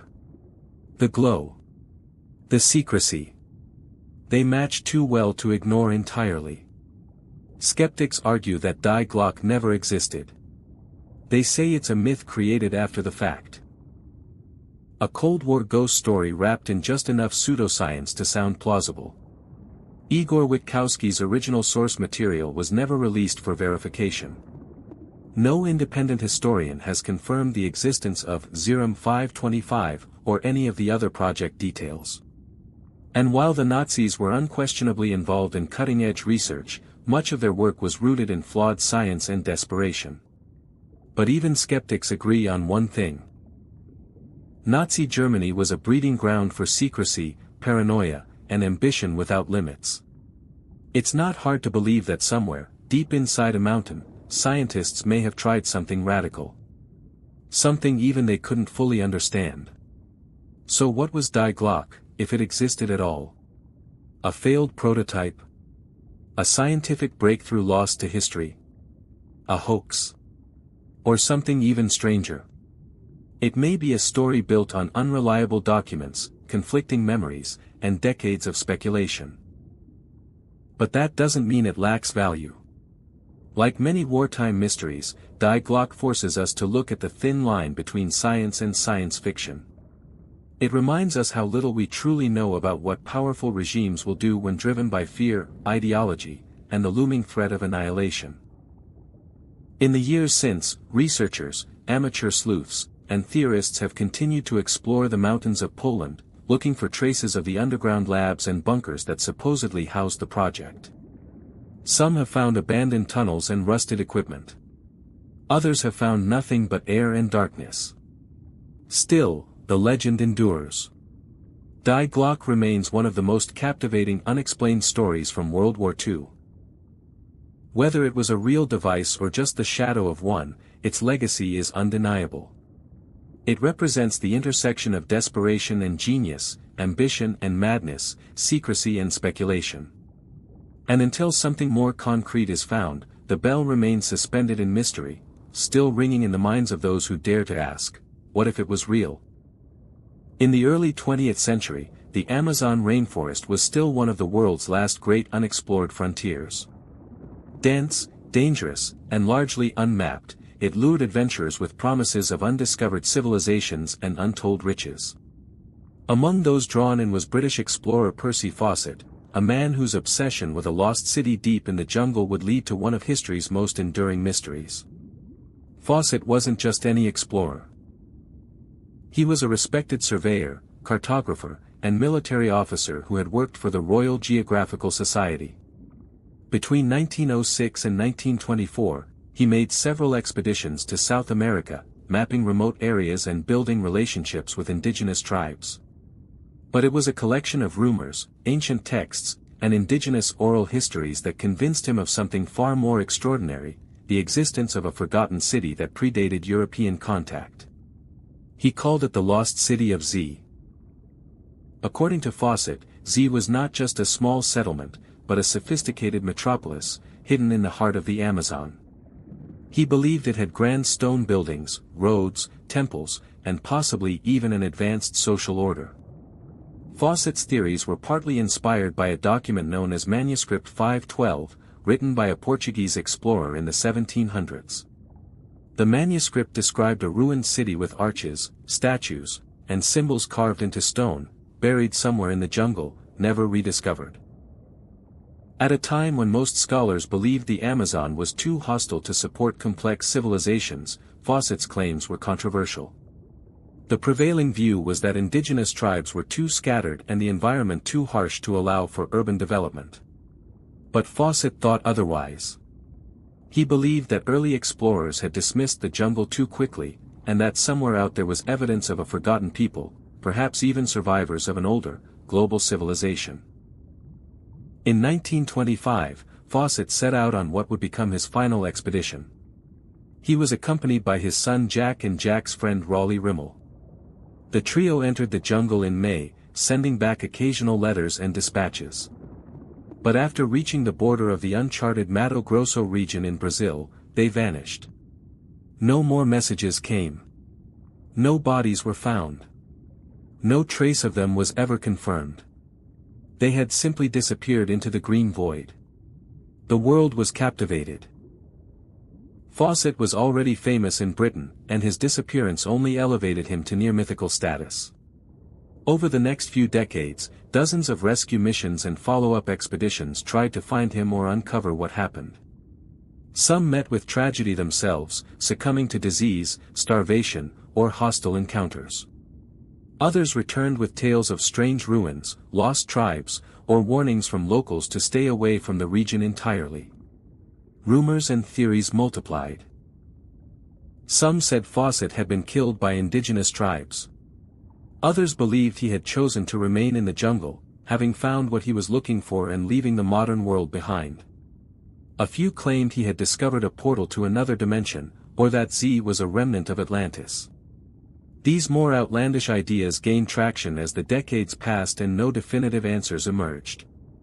Despite the mystery, Fawcett's core idea, that advanced civilizations once existed in the Amazon, was largely dismissed by academics for most of the 20th century. The jungle was thought to be too nutrient-poor to support agriculture or large populations, and any reports of ruins were assumed to be natural formations or colonial settlements. But then, something unexpected happened. Beginning in the early 2000s, archaeologists using new technology such as LiDAR, light detection and ranging, began to uncover the outlines of massive, ancient earthworks beneath the jungle canopy. These weren't small villages. They included geometric mounds, roads, canals, and what appeared to be urban layouts. In other words, evidence of large, organized settlements with infrastructure that defied previous assumptions. One of the most significant discoveries came in the Upper Xingu region of Brazil, where researchers found an interconnected network of towns and ceremonial sites, arranged in a way that suggested a complex social structure. Some of these settlements dated back to as early as 1000 CE and may have housed tens of thousands of people. The scale of the construction, the engineering of water systems, and the apparent coordination across vast distances pointed to a level of sophistication long denied to Amazonian cultures. These findings didn't prove Fawcett's specific claims. The lost city of Z, as he imagined it, has never been conclusively found. But they did validate his broader belief that the Amazon was once home to advanced civilizations, long before European contact. These societies may have fallen due to disease and colonization, their ruins overtaken by jungle in the centuries that followed. But they existed. And in that sense, Fawcett was right, just far ahead of his time. His legacy today is a blend of tragedy and triumph. On one hand, he remains a cautionary tale of obsession, a man so convinced of his own theories that he risked, and likely lost, his life and the lives of others. On the other hand, he's remembered as a visionary who challenged conventional thinking and helped spark new interest in one of Earth's last great mysteries. In 2009, author David Grann published a best-selling book titled The Lost City of Z, which reignited public fascination with Fawcett's story. The book was later adapted into a film, further spreading the legend. But beyond the books and movies, serious archaeological work continues in the Amazon. More ruins are being discovered, more ancient pathways are being mapped, and the old belief that the jungle was always empty is slowly being dismantled. There's still much we don't know. Who built these ancient cities? How did they sustain themselves in such a harsh environment? What caused them to collapse or vanish? The answers remain buried beneath layers of vegetation and centuries of silence. As for the fate of Percy Fawcett, the mystery endures. Bones found in various locations have been tested and ruled out. Stories from local tribes remain inconsistent. Some even regard him as a kind of ghost or forest spirit, a man who became part of the jungle itself. Whatever the truth, he walked into the unknown, guided by a belief in something greater than himself. And that belief, for all its risk and romance, may not have been so far-fetched after all. The lost city of Z might still be out there. Or perhaps it's already been found in pieces, just not recognized for what it is. Either way, the story is no longer just about one man's obsession. It's about rewriting what we thought we knew about the past. It's about looking at the wilderness not as an empty void, but as a place where civilizations once thrived, leaving behind clues for future generations to uncover. And that, in the end, might be the real treasure Percy Fawcett was searching for. Not gold or glory, but truth buried in the heart of the forest, waiting to be found. In 1952, among the caves near Qumran in the West Bank, a discovery stunned scholars and archaeologists alike. Unlike the other Dead Sea Scrolls, which were typically made of parchment or papyrus and filled with religious texts, this one was made of copper. Thin sheets of corroded metal, cut and rolled like scrolls, held no scripture or prophecy, but something entirely different. It read like a treasure map. Known today as the Copper Scroll, this artifact is unlike anything else found in the region. Etched into the metal is a list of 64 locations where staggering amounts of gold, silver, and other valuables are supposedly buried. Unlike allegorical or spiritual language seen in other ancient texts, the Copper Scroll is blunt and precise. It names specific places, quantities of treasure, and sometimes even who hid them. According to the scroll, the total haul could amount to over 200 tons of precious metal. If true, it would represent one of the greatest treasures in human history. But the mystery begins immediately. No one has ever found even a single one of the listed treasure caches. Despite extensive research and expeditions, the hiding places described remain either unclear, lost to time, or possibly destroyed. This has led to decades of debate. Is the Copper Scroll a genuine inventory of hidden treasure? Or is it an elaborate decoy, perhaps even a ritual object with symbolic meaning? Adding to the mystery is the scroll's language and composition. Written in a variant of Mishnaic Hebrew with hints of Aramaic, the script is unlike the more polished literary Hebrew used in other scrolls from the Qumran caves. Some scholars argue that whoever composed the Copper Scroll was not a scribe but possibly someone involved in temple operations. Someone familiar with inventories, records, and the handling of physical goods rather than scripture. The dating of the scroll places it around 50 to 100 CE, a period of turmoil in Judea. The Second Temple in Jerusalem was destroyed by the Romans in 70 CE, and the region was rife with rebellion, war, and religious upheaval. Some researchers believe the Copper Scroll was created during this chaotic period as an emergency record of sacred or communal treasures, hidden to keep them out of Roman hands. The idea that Jewish priests or sects may have buried temple items to protect them from looting seems plausible, and the scroll could be the only surviving record of their locations. But then there's the problem of the locations themselves. Many are described with phrases that are vague by modern standards but may have been perfectly clear to someone familiar with the terrain at the time. Directions like, in the gutter that is in the bottom of the tank or under the steps leading to the east, are frustratingly specific and yet completely useless without knowing what site they're referencing. Compounding the issue is the fact that landscapes change.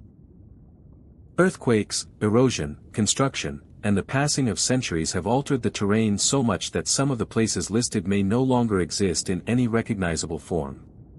Numerous expeditions have attempted to follow the Copper Scroll's clues, but none have found even a single cache. That hasn't stopped modern-day treasure hunters, archaeologists, and conspiracy theorists from trying. Some believe the treasure lies within the ruins of Qumran itself, while others think it's hidden in the hills around Jerusalem or even in underground vaults yet to be discovered beneath the old city. There's also a theory connecting the scroll to the fabled treasures of the First Temple, which was destroyed centuries earlier by the Babylonians. Some speculate that the scroll is a record of wealth hidden during that earlier catastrophe, perhaps passed down secretly among priests or sects and finally recorded during the Roman period. That theory suggests the treasures might include sacred items like the Ark of the Covenant or golden vessels used in rituals, objects of immense historical and religious value. Yet, there's no concrete evidence to support this theory, and many mainstream scholars remain skeptical. The scroll may be genuine in its intent but exaggerated in its details. Or it could be entirely allegorical, a ritualistic document meant to symbolize spiritual wealth or the concept of divine inheritance rather than physical treasure. Others suggest it was an internal document for a specific community, never intended for public use, and only meaningful to those who already knew the context. Then there's the wild card. Some think the treasures were indeed recovered, but in secret. Perhaps they were found by earlier searchers who chose not to reveal their discovery. Given the political sensitivities and potential religious implications of unearthing ancient Jewish treasure, it's not unthinkable that any recovery might have been deliberately hidden from public view. Still, no hard evidence supports that theory either. And so, the copper scroll remains what it has been for over 70 years. A tantalizing puzzle, an inventory without a map, a message from the past written not in metaphor but in metal. Its very existence suggests that ancient people had the means, the motivation, and the organizational skill to hide and catalog treasure on a scale that rivals the most elaborate legends. Modern technology has offered some help.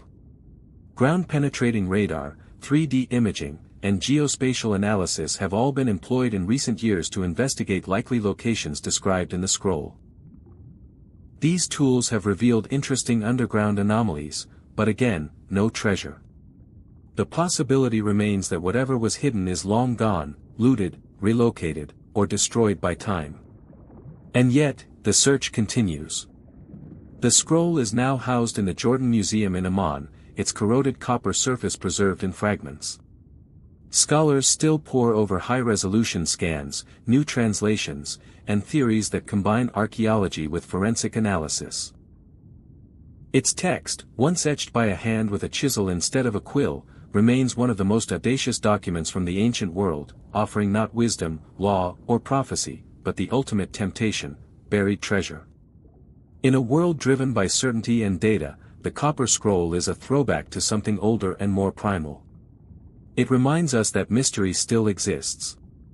That somewhere out there, perhaps beneath a pile of rocks, or buried under a centuries-old village, might be a hidden trove, sealed away by hands long gone, waiting for someone to crack the code.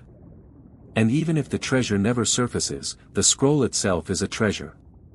Not of gold or silver, but of curiosity, defiance, and the enduring human belief that secrets are meant to be uncovered. In the early 1970s, in a quiet suburb of Hexham, Northumberland, England, two young boys made a discovery in their backyard that would unleash one of the strangest and most unnerving mysteries in modern British folklore. While digging in the garden, the Robson brothers unearthed two small stone heads. Roughly the size of tennis balls, the heads were carved with crude but expressive human-like faces, one male, one female. At first glance, they seemed like the kind of thing you might expect from an amateur sculptor or a child's craft project. But these weren't ordinary garden ornaments. What followed their discovery turned the heads into an enduring enigma that merged archaeology, folklore, and alleged supernatural activity. Shortly after the heads were brought into the Robsons' home, strange things began to happen. The family reported inexplicable phenomena. Lights flickering, objects moving on their own, and an oppressive feeling of being watched. The disturbances escalated quickly. At night, the children claimed to see shadowy figures moving about the house, and there were reports of a half-man, half-animal creature glimpsed in the hallway. Even visitors said they felt uneasy, as if some invisible presence lingered just out of sight. The family began to believe the heads were cursed or haunted. Seeking answers, the Robsons turned the heads over to experts, hoping someone could tell them what the objects were, or what they were supposed to be. One of the most notable investigators was Dr. Anne Ross, a Celtic scholar and archaeologist with a reputation for taking folklore seriously. She agreed to take the heads into her home for study. What happened next is what truly cemented the legend. Dr. Ross, a skeptic by training, soon became a believer in the strange power of the Hexham Heads. She and her family began to experience disturbances eerily similar to those reported by the Robsons. Objects moved. Doors slammed. A heavy atmosphere of dread settled over the house. Most frightening of all, her daughter reportedly encountered a large, inhuman figure in the hallway, described as a hybrid of man and beast, with glowing eyes and a grotesque face. This creature seemed to appear and vanish at will, always in connection with the presence of the heads. Concerned for her family's safety, Dr. Ross eventually removed the heads from her home. Some versions of the story say she buried them, others that they were locked away.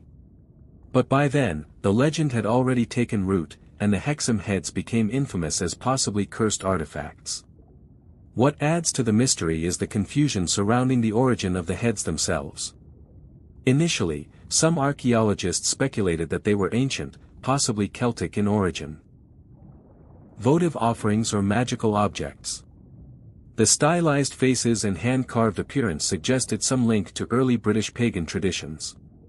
If this were true, the heads could be thousands of years old, linked to rituals long since forgotten. Some even speculated they were meant to ward off evil, or perhaps contain it. But this theory was challenged when a local man named Des Craigie came forward and claimed responsibility. According to Craigie, he had made the heads himself in the 1950s using a mixture of cement and water, simply as toys for his children. He described using a knife to carve the features and even demonstrated the process for reporters. The story should have ended there, with a mundane explanation and a sigh of relief. But it didn't. Skeptics questioned Craigie's account. If the heads were truly his, why had they been buried in someone else's yard? And more importantly, why had they caused such consistent, terrifying activity in two unrelated households?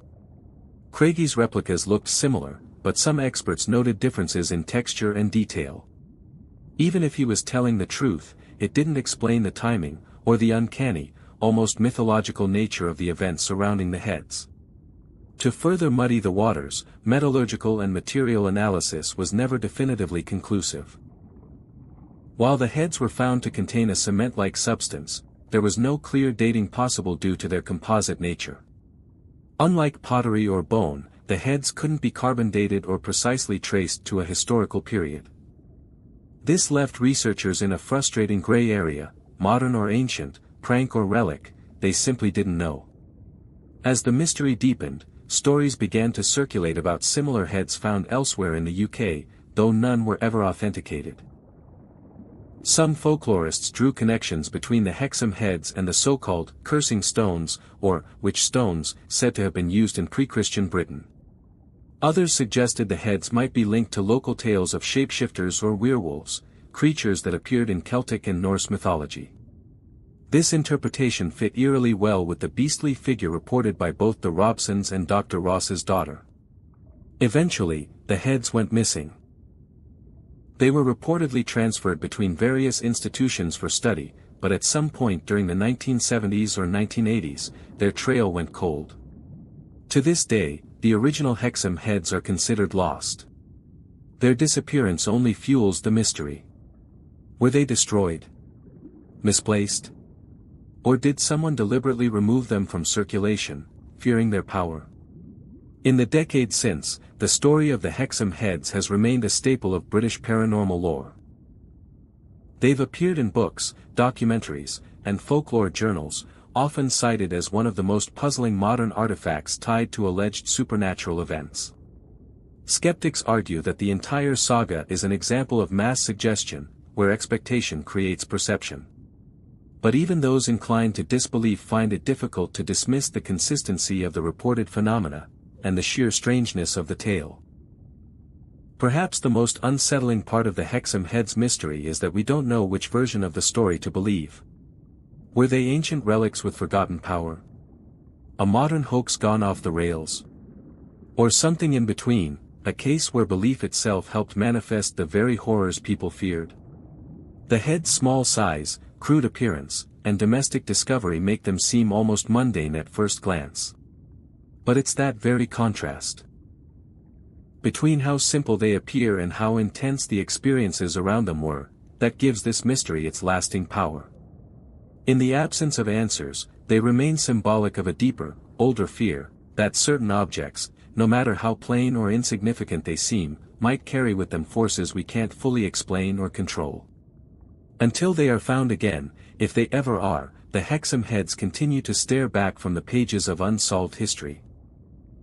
Two grim little faces carved into stone, whispering a story no one can quite finish. In July of 1518, in the sweltering summer heat of Strasbourg, then part of the Holy Roman Empire, a woman named Frau Trophia stepped into the street and began to dance. There was no music, no celebration, and no explanation. She simply moved in rhythmic, compulsive motion, her feet pounding against the cobblestones with mechanical persistence. People watched with curiosity at first, assuming it was a moment of eccentricity or perhaps madness. But hours passed, and she kept dancing. Night fell, and still, she danced, her body refusing to stop. Within a matter of days, more joined her. First a handful. Then dozens. Within a week, over 30 people were caught in the same uncontrollable rhythm, their bodies convulsing in erratic, exhausting patterns. By the end of the month, the number of dancers swelled to over 400. They danced in the streets, in doorways, on bridges and squares. Men, women, and even children, drenched in sweat, muscles failing, faces twisted in exhaustion and fear. They danced until their feet bled. Some collapsed from sheer fatigue. Others reportedly died from strokes or heart attacks, their bodies unable to withstand the strain. And yet the dancing continued. What began as a surreal anomaly became a full-blown public health crisis, one that city officials and religious leaders were utterly unprepared for. Authorities scrambled to respond. Physicians were summoned to examine the dancers. But instead of concluding that supernatural or demonic forces were at work, as might be expected in the superstitious era, they declared the cause to be hot blood, a diagnosis tied to the ancient theory of bodily humors. Their prescription? More dancing. Believing the afflicted would recover if they danced the madness out of their systems, they constructed a stage, hired musicians, and cleared public spaces to accommodate the frenzy. They even brought in professional dancers to help facilitate what they hoped would be a therapeutic release. But this only made things worse. The music added fuel to the fire. Rather than calming the dancers or bringing closure, the performances seemed to encourage more people to join. It was as if the very presence of instruments and rhythm validated the mania. The crowds grew, the dancing intensified, and the death toll climbed. Historical reports vary, but some sources suggest dozens died as a direct result of exhaustion and cardiovascular failure. Still, the spectacle persisted for over a month. Historians have debated this bizarre episode for centuries, and the dancing plague of 1518 remains one of the most unsettling unexplained events in history. What could cause hundreds of people to move against their will, to dance until collapse, all without reason or benefit? Several theories have been proposed. One of the most commonly cited explanations is ergot poisoning.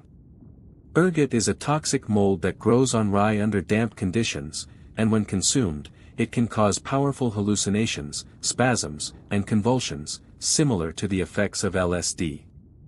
This theory gained traction in the 20th century and even inspired parts of popular culture. But there are critical flaws. Ergotism typically causes twitching, pain, and a tightening of muscles, not the coordinated, if frenzied, movement of extended dancing. Moreover, it would be strange for only one group of people in one city to be affected in this way, all at the same time. Another leading theory is mass psychogenic illness, also known as mass hysteria. This psychological phenomenon occurs when stress, trauma, or extreme anxiety manifests physically, and spreads through social contagion. Under this theory, Frau Trophia may have experienced a psychological break due to personal or societal stress, and others, already living under enormous pressure, subconsciously mirrored her behavior. In a deeply religious and superstitious society, where people believed in divine punishment and mystical affliction, such behavior could take root quickly and become contagious.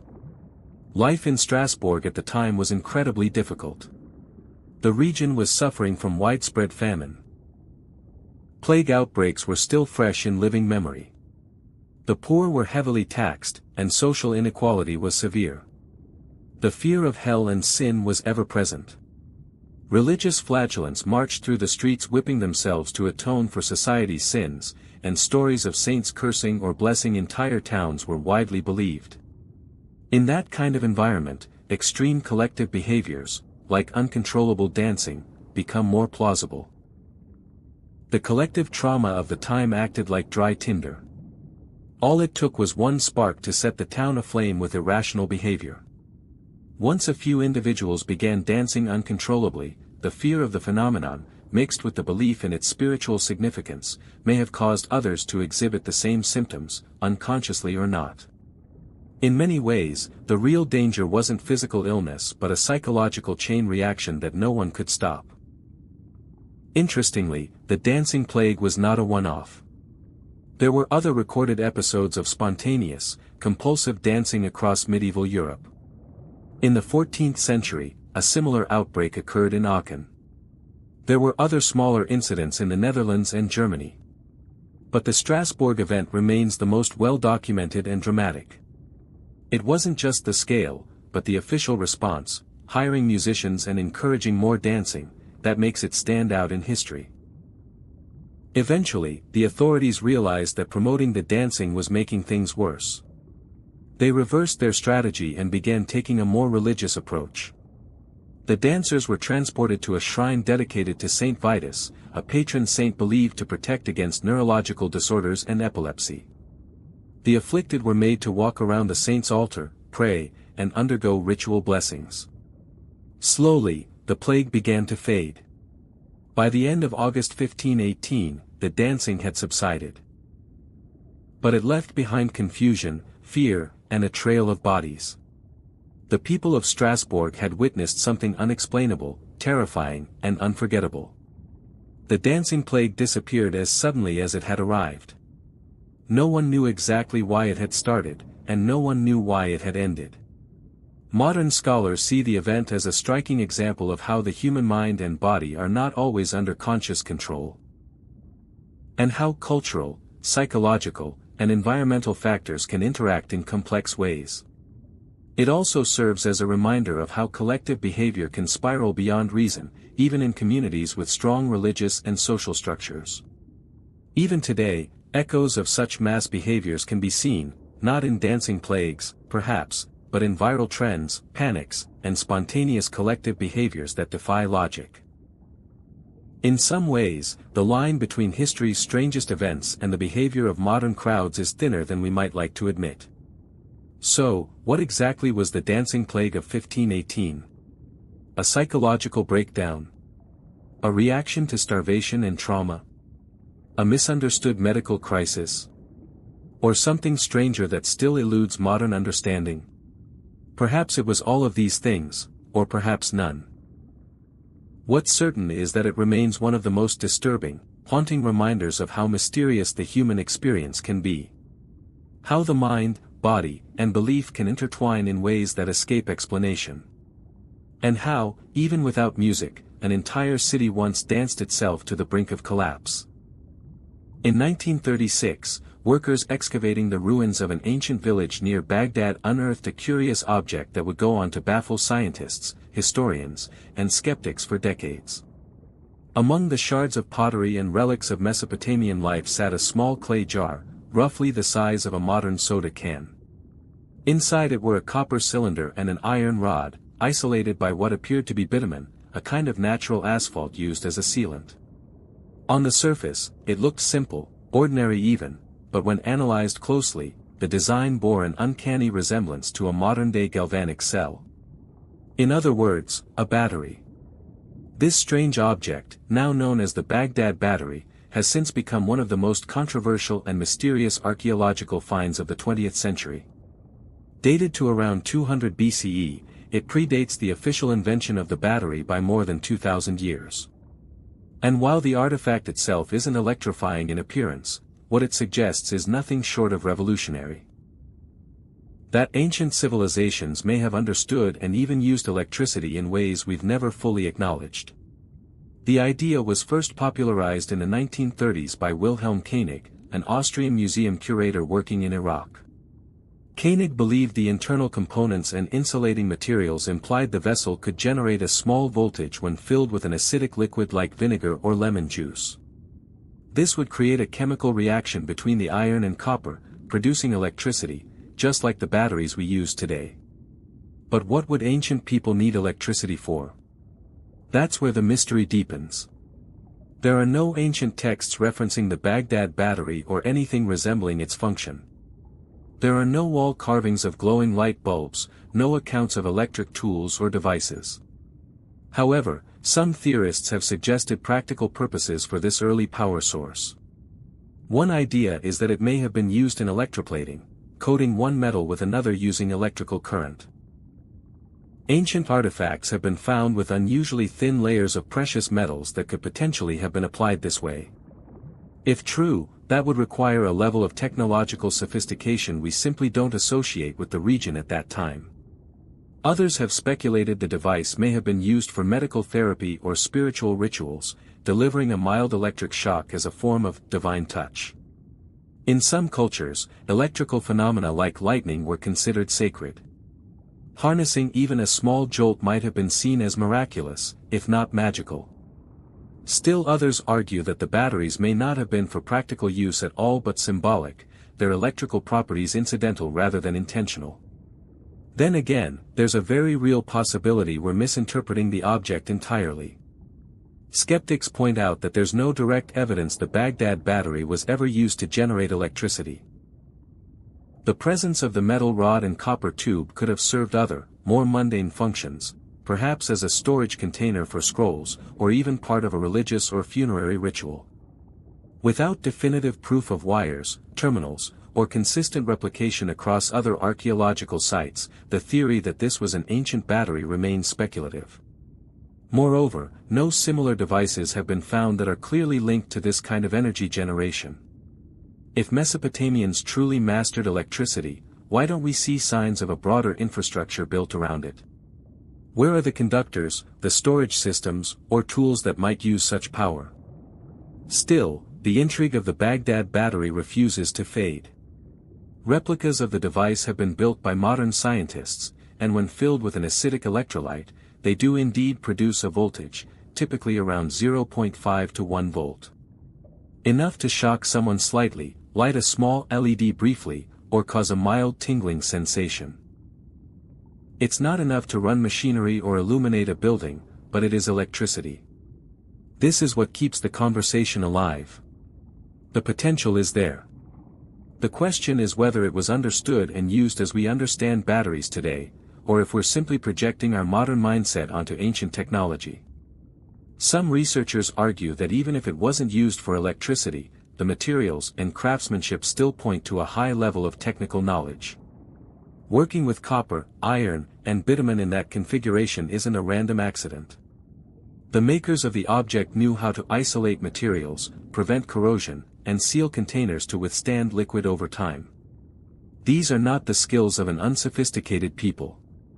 And then, of course, there are the fringe theories, inevitable whenever history hands us a puzzle. Some have proposed that the Baghdad Battery is evidence of lost civilizations with advanced technology, perhaps even survivors of Atlantis or another forgotten culture. Others stretch further still, invoking the possibility of alien contact, pointing to the lack of similar devices as proof that the knowledge wasn't terrestrial in origin. Mainstream scholars reject these ideas outright, sticking to the position that the battery either had a non-electrical purpose or was a one-off curiosity.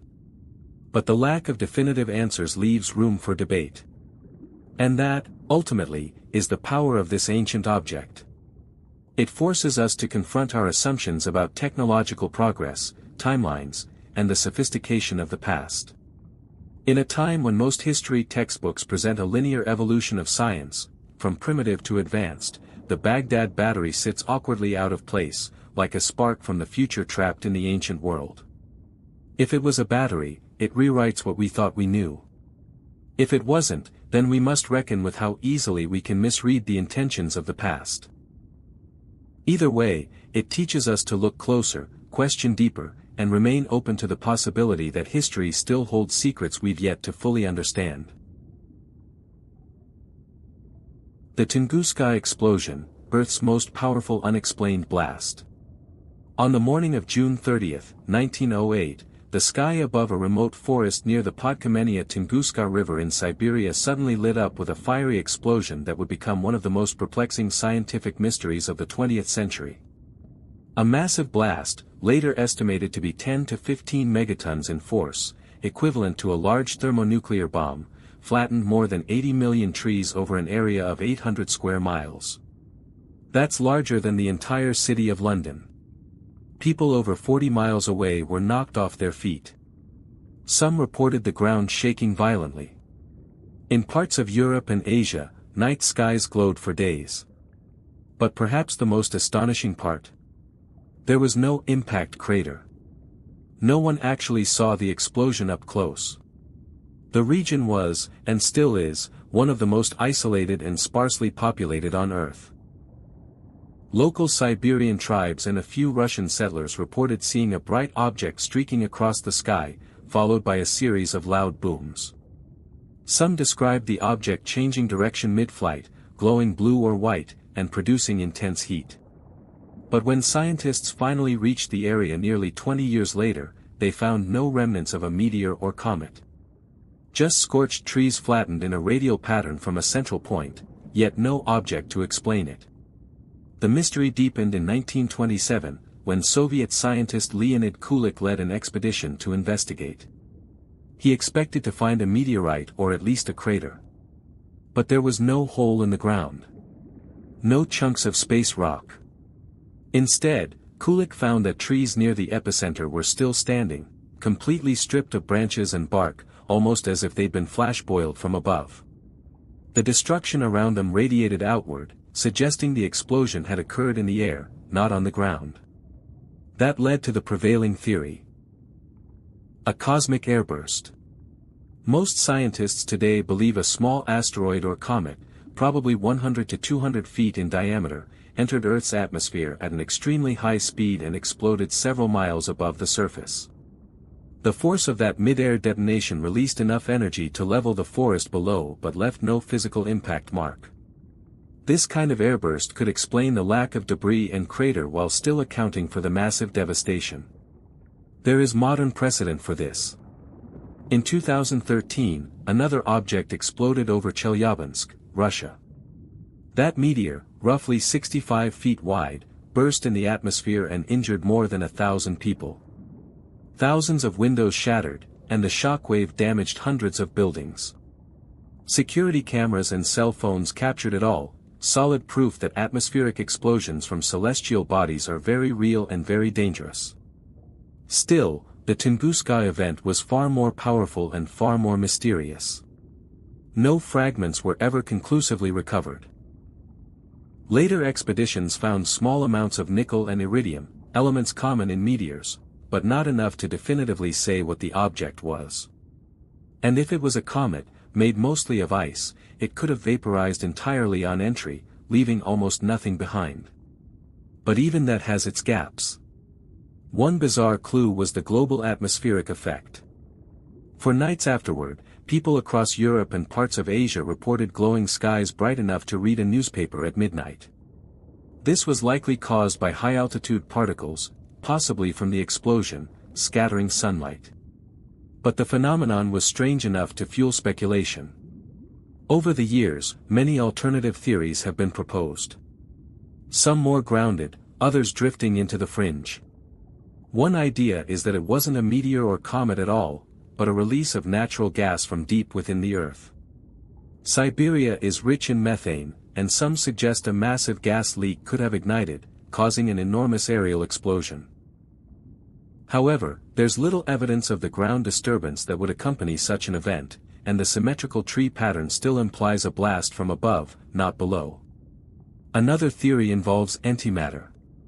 When antimatter and matter collide, they annihilate one another in a burst of pure energy. That kind of event could theoretically explain the size of the explosion and the lack of debris, but there's no natural precedent for antimatter objects entering Earth's atmosphere, and no trace signatures were ever found. Of course, there are also the more speculative ideas. Some claim it was a UFO crash or the explosion of an alien spacecraft.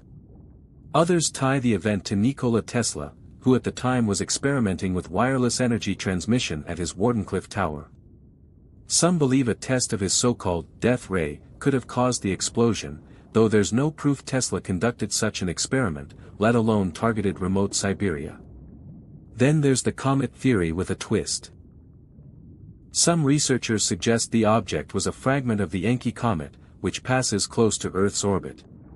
If true, that would imply the Earth narrowly missed encountering a much larger swarm of debris, raising concerns about what could happen next time. And while the alien and Tesla theories may sound far-fetched, they reflect how little we really know.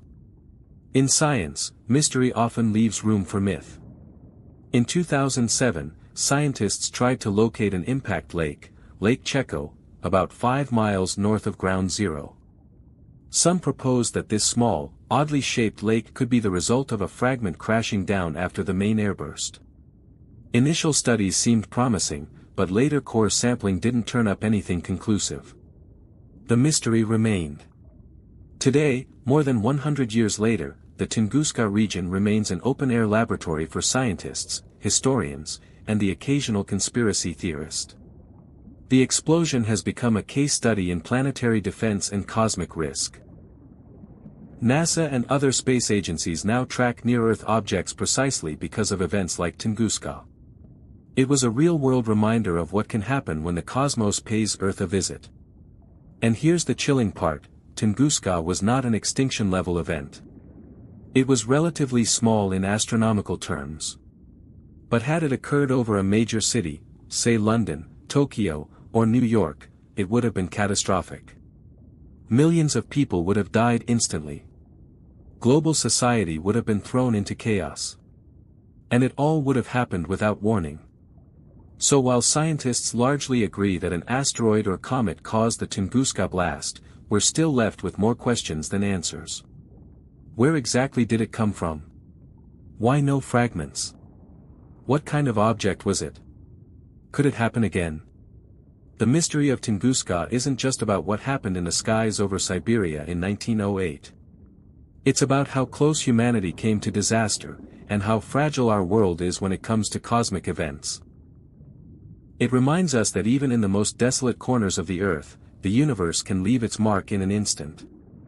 Until we find definitive evidence, the Tunguska explosion remains both a cautionary tale and a scientific enigma. A blast with no bomb. A crater with no crater. A mystery still waiting to be solved. In the vast and chaotic sweep of Roman history, few stories are as bizarre or tantalizing as the legend of a lost Roman legion that may have wandered all the way to China. It sounds like the plot of a historical fantasy novel, but it's a real theory that's been debated by scholars, archaeologists, and amateur historians for decades.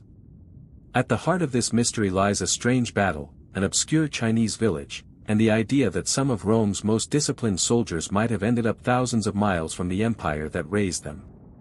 The story begins in 53 BCE, at the Battle of Carrhae, one of the most humiliating defeats Rome ever suffered. A Roman army of over 40,000 men, led by Marcus Licinius Crassus, marched into what is now modern-day Iraq to confront the Parthian Empire. Crassus, one of Rome's richest and most ambitious men, was eager for military glory. But he was completely outmaneuvered. The Parthians, skilled horse archers, rained arrows down on the Roman lines from a distance. Trapped and demoralized, Crassus's forces crumbled. Crassus himself was killed, and roughly 10,000 Roman soldiers were taken prisoner. And that's where the historical record goes quiet. According to Roman sources, the captured legionaries were marched deep into Parthian territory, but after that, no one is quite sure what became of them. Some believe they were used as military labor. Others think they were incorporated into the Parthian army. But a more provocative theory suggests something far more extraordinary, that these Romans eventually ended up in the service of the Han dynasty of China. The theory gained traction in the 20th century when a Chinese historian named Homer H. Dubs proposed that these captured Roman soldiers were eventually relocated eastward by the Parthians and used as mercenaries or border guards. Over time, Dubs suggested, they may have encountered Han Chinese forces along the western frontier of China. According to some ancient Chinese texts, around 36 BCE, the Han fought a group of soldiers near a place called Jiji, soldiers who used a peculiar, fish-scale formation, which sounded suspiciously like the Roman testudo, or tortoise formation, where soldiers interlocked their shields for maximum protection. Even stranger was the existence of a remote village in western China called Liqian. For generations, villagers there have passed down stories of a foreign ancestry, and many residents exhibit physical features that are rare in Han Chinese populations, such as lighter hair, higher bridged noses, and deep-set eyes. These traits led some to speculate that the villagers of Liqian might be the descendants of the lost Roman legion. The town's name itself was once believed to be a transliteration of legion, further fueling the mystery. Tourism to the area boomed as interest in the legend grew. Statues of Roman soldiers were erected, and local businesses embraced the myth. But scientists were more skeptical. To test the theory, genetic studies were conducted on the villagers. Early tests found no definitive Roman DNA. Later studies did find a higher-than-average level of European ancestry, but nothing conclusive enough to definitively link the people of Lycian to ancient Rome. So is the story just a romantic myth? Maybe. But the questions persist. For one, there's the issue of the fish-scale formation mentioned in Chinese military texts. No other known ancient army used that exact tactic in that time or place, except, of course, the Romans. And the fact that Chinese records mentioned unusually disciplined foreign soldiers lends some weight to the idea that these were not typical nomadic mercenaries. Could the Parthians have moved their prisoners so far east and sold them into foreign service? It's not impossible. Ancient empires often traded skilled captives. And Rome's disciplined legions would have been valuable military assets, even to their enemies. Another wrinkle in the story comes from the town of Lycian itself. Though the name was once thought to derive from legion, modern linguists suggest it may actually stem from an old Chinese word for Rome. Lycian was indeed a term used to refer to the Western Roman world in certain ancient Chinese documents. This means the name itself may not point to a lost legion settling there, but rather to knowledge or influence of Rome in general. Despite the excitement and speculation, most mainstream historians are cautious. There's simply too little direct evidence to make a solid case. No Roman artifacts have been found in Lycian. No graves with Latin inscriptions. No weapons or armor that could be definitively traced to the legions of Crassus. And yet, the story remains stubbornly plausible. Not because it's proven, but because it's possible. We know ancient people traveled farther than we often assume. We know armies were relocated, prisoners sold, and borders crossed more often than simple maps suggest. The ancient world was not as static or isolated as textbooks sometimes imply. And beyond the historical speculation, the legend of the Lost Legion touches something deeper. It's the idea that even in an age of empires and rigid control, some threads of fate unravel in completely unexpected ways. That a soldier born in the Roman Republic could end his days guarding a gate in a Chinese frontier town, surviving not only the fall of his commander, but the collapse of his culture, and forging a life in a world utterly alien from his own. Whether or not the people of Lycian are descendants of Roman soldiers may never be fully resolved.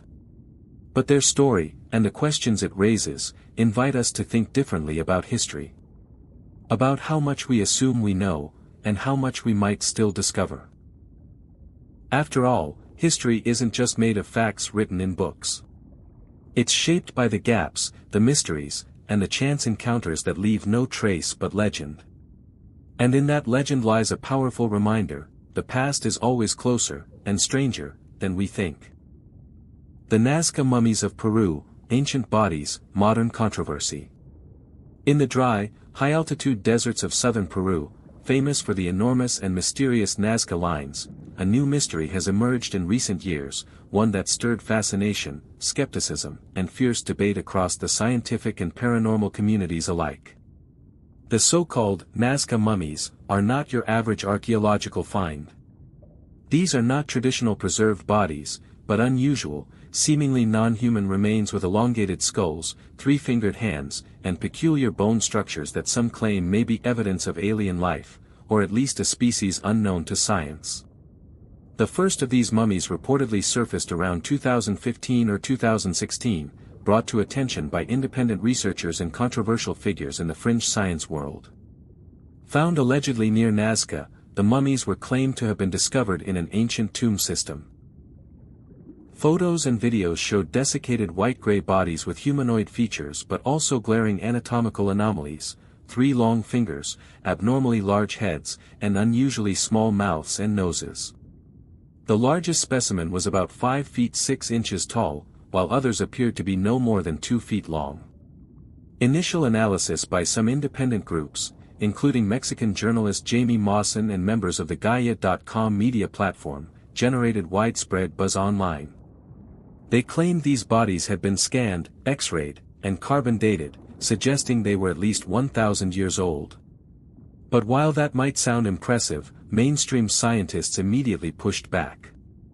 The Peruvian government, academic archaeologists, and international experts condemned the removal and handling of the bodies, saying it violated national heritage laws and lacked scientific rigor. Critics argued that the mummies were either hoaxes or heavily modified human remains. Some experts pointed out inconsistencies in the bone structure, suggesting that the three-fingered hands were likely manipulated, possibly even pieced together using bones from multiple bodies. Others claimed the skulls, while strange, weren't alien at all, but simply the result of cranial deformation, a common practice in many pre-Columbian cultures across South America. That raises a bigger issue. While the mummies may seem alien to us, they could easily be misinterpreted due to a lack of cultural context. Skull elongation was practiced for centuries among the Nazca, Paracas, and other Andean peoples. Infants' heads were gently bound with cloth or boards to elongate the skull, a symbol of beauty, intelligence, or social status. In that context, even the eeriest-looking cranium could have a perfectly human explanation. But what about the three fingers? That's harder to explain away. Several teams claimed that scans showed clean bone structure with no signs of tampering. Others disputed that, pointing to signs of post-mortem alteration. As the debate intensified, some researchers doubled down, saying the mummies represented a lost species of humanoid. Others insisted it was all a fraud, a Frankenstein patchwork of animal and human bones meant to deceive and sensationalize. Adding fuel to the fire, the mummies were featured in a 2017 press conference in Peru, presented by Mawson and other supporters who claimed to have scientific backing. However, the event drew immediate criticism from Peru's Ministry of Culture, who accused the organizers of disturbing archaeological sites and conducting unlicensed excavations. The official stance has remained firm. Until proven otherwise, these remains are either altered human bodies or outright fakes, and any legitimate research must follow the country's strict cultural heritage laws. Despite this, the Nazca mummies continue to appear in online documentaries, social media threads, and conspiracy forums. They're often lumped in with ancient alien theories, drawing comparisons to elongated skulls in Egypt, stone carvings in Mesoamerica, and even the mysterious Dropa stones of China. It's part of a broader movement that sees ancient anomalies not as misunderstood cultural practices, but as evidence of lost civilizations or non-human contact. In 2023, Mawson again made headlines when he presented new, non-human bodies to Mexico's Congress, claiming they were unlike anything on Earth. These were later linked to the Nazca mummies, reigniting the controversy. DNA tests, he claimed, showed non-human genomes, while others said they simply showed degraded, partial results due to contamination or mishandling. It's worth noting that no peer-reviewed journal has accepted these claims. No major university has verified the origin or biology of the mummies. The scientific consensus remains skeptical. Without proper excavation records, verifiable chain of custody, or transparent testing, it's impossible to authenticate such remains. And yet, the public fascination persists. Why? Because they tap into something deeper, the need to question what we know about history, biology, and the human past. Are these really alien relics? Or just reminders of how easy it is to misinterpret the ancient world when we project modern fears and fantasies onto it? In the end, the Nazca mummies are more than just mysterious bodies. They're a case study in the battle between open-minded curiosity and scientific rigor. They force us to confront how much of our understanding is shaped not just by evidence, but by belief. They live in a gray zone between archaeology and mythology, between science and spectacle. Until conclusive evidence is presented, or until another body is found, handled properly, and peer-reviewed. The Nazca mummies will remain one of the strangest and most controversial archaeological puzzles of the modern age. The Ulfberht Viking swords, medieval blades ahead of their time. In the world of archaeology, few artifacts bridge the gap between legend and reality quite like the Ulfberht swords. These medieval weapons, bearing the mysterious inscription, +Ulfberht+, have been uncovered across Europe in Viking-era graves, riverbeds, and battlefields. At first glance, they might look like typical swords from the early Middle Ages. But these weapons defy expectations in both quality and origin. The Ulfberht swords were forged between roughly 800 and 1100 CE. That places them squarely in the Viking Age, a time when most European weapons were relatively crude, made from inconsistent iron with plenty of slag and imperfections. Yet the Ulfberht blades were something else entirely. These swords weren't just sharper or stronger, they were made with such refined metal that modern metallurgists were shocked. The steel was so pure, it resembled high-quality industrial steel, with a carbon content far beyond what should have been possible in Europe at the time. To put it in perspective, most swords of the era were made from bloomery iron, a material that often contained impurities and had to be hammered repeatedly to make it usable. In contrast, Ulfberht swords were made from crucible steel, or something very close to it. This is a type of steel that requires melting iron at extremely high temperatures in a controlled environment, removing slag and introducing carbon in just the right balance. The result is a flexible yet deadly strong blade, capable of holding an edge and resisting shattering in combat. But there's a catch. The technology to produce crucible steel was not known to exist in medieval Europe. In fact, it wasn't fully understood or replicated there until centuries later. The only known sources of such steel during that period were in the Middle East and parts of Central Asia, where techniques for making what's called wood steel had been developed. That raises the question, how did Viking-era blacksmiths get their hands on metal this advanced? One theory suggests that the Ulfberht swords were made using imported wood steel, traded across the Silk Road from the east to Europe. Vikings were not just raiders, they were also skilled traders with networks that reached into the Byzantine Empire, the Islamic world, and possibly even as far as Persia or India. It's possible they obtained raw materials or even finished steel ingots, which master blacksmiths in Europe then forged into the legendary Ulfberht swords. But even if the raw steel came from the east, someone still had to know how to work it. Forging such high-quality blades isn't easy. It requires not just access to the right materials, but knowledge of heat control, hammering, tempering, and finishing, all at a level far beyond most medieval blacksmiths. That suggests the makers of these swords were part of an elite tradition, perhaps a closely guarded guild or workshop that held advanced metallurgical knowledge, passed down through generations. Then there's the matter of the inscription. Every true Ulfberht sword is marked with the name, +Ulfberht+, in inlaid letters, often on both sides of the blade. This wasn't decorative, it was a brand, a signature. Much like luxury goods today, it was a mark of authenticity and superiority. If you saw Ulfberht on a sword, you knew it was top tier. But with great branding comes imitation. Archaeologists have found over 170 swords with some form of the Ulfberht inscription, but not all of them are created equal. Many are fakes. Some are spelled incorrectly, missing the plus signs, or made from lower quality steel.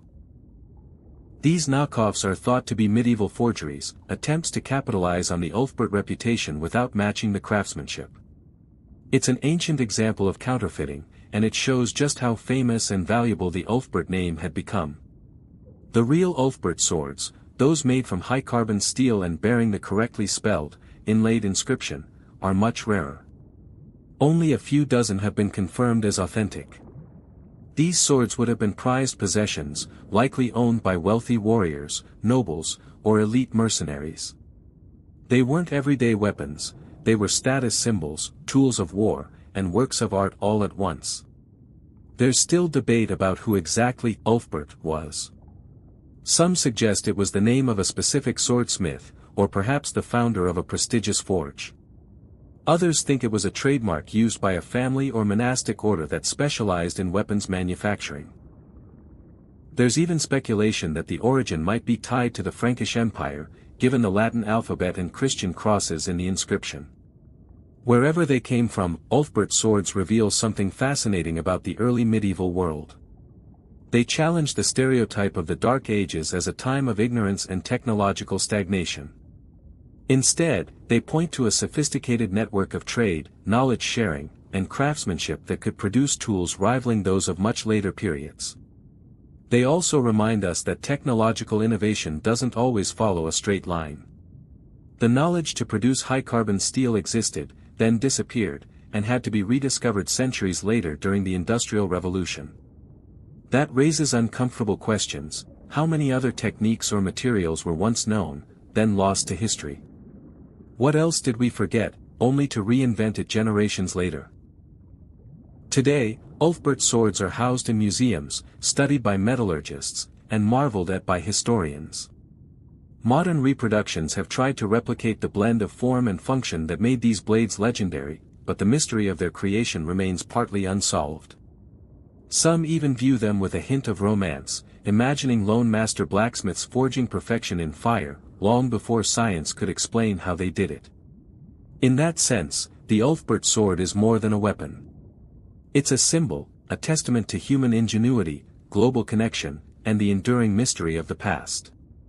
It cuts through the fog of history like the sharp edge of steel, leaving us with both admiration and curiosity.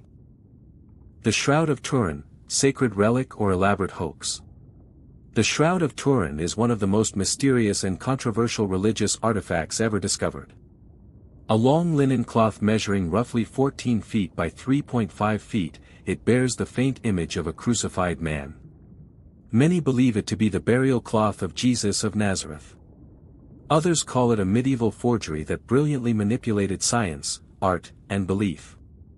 But despite decades of scientific testing, heated debate, and countless documentaries, the true origin of the shroud remains unsettled, and that unresolved status is exactly what keeps it relevant, even centuries after it first came to public attention.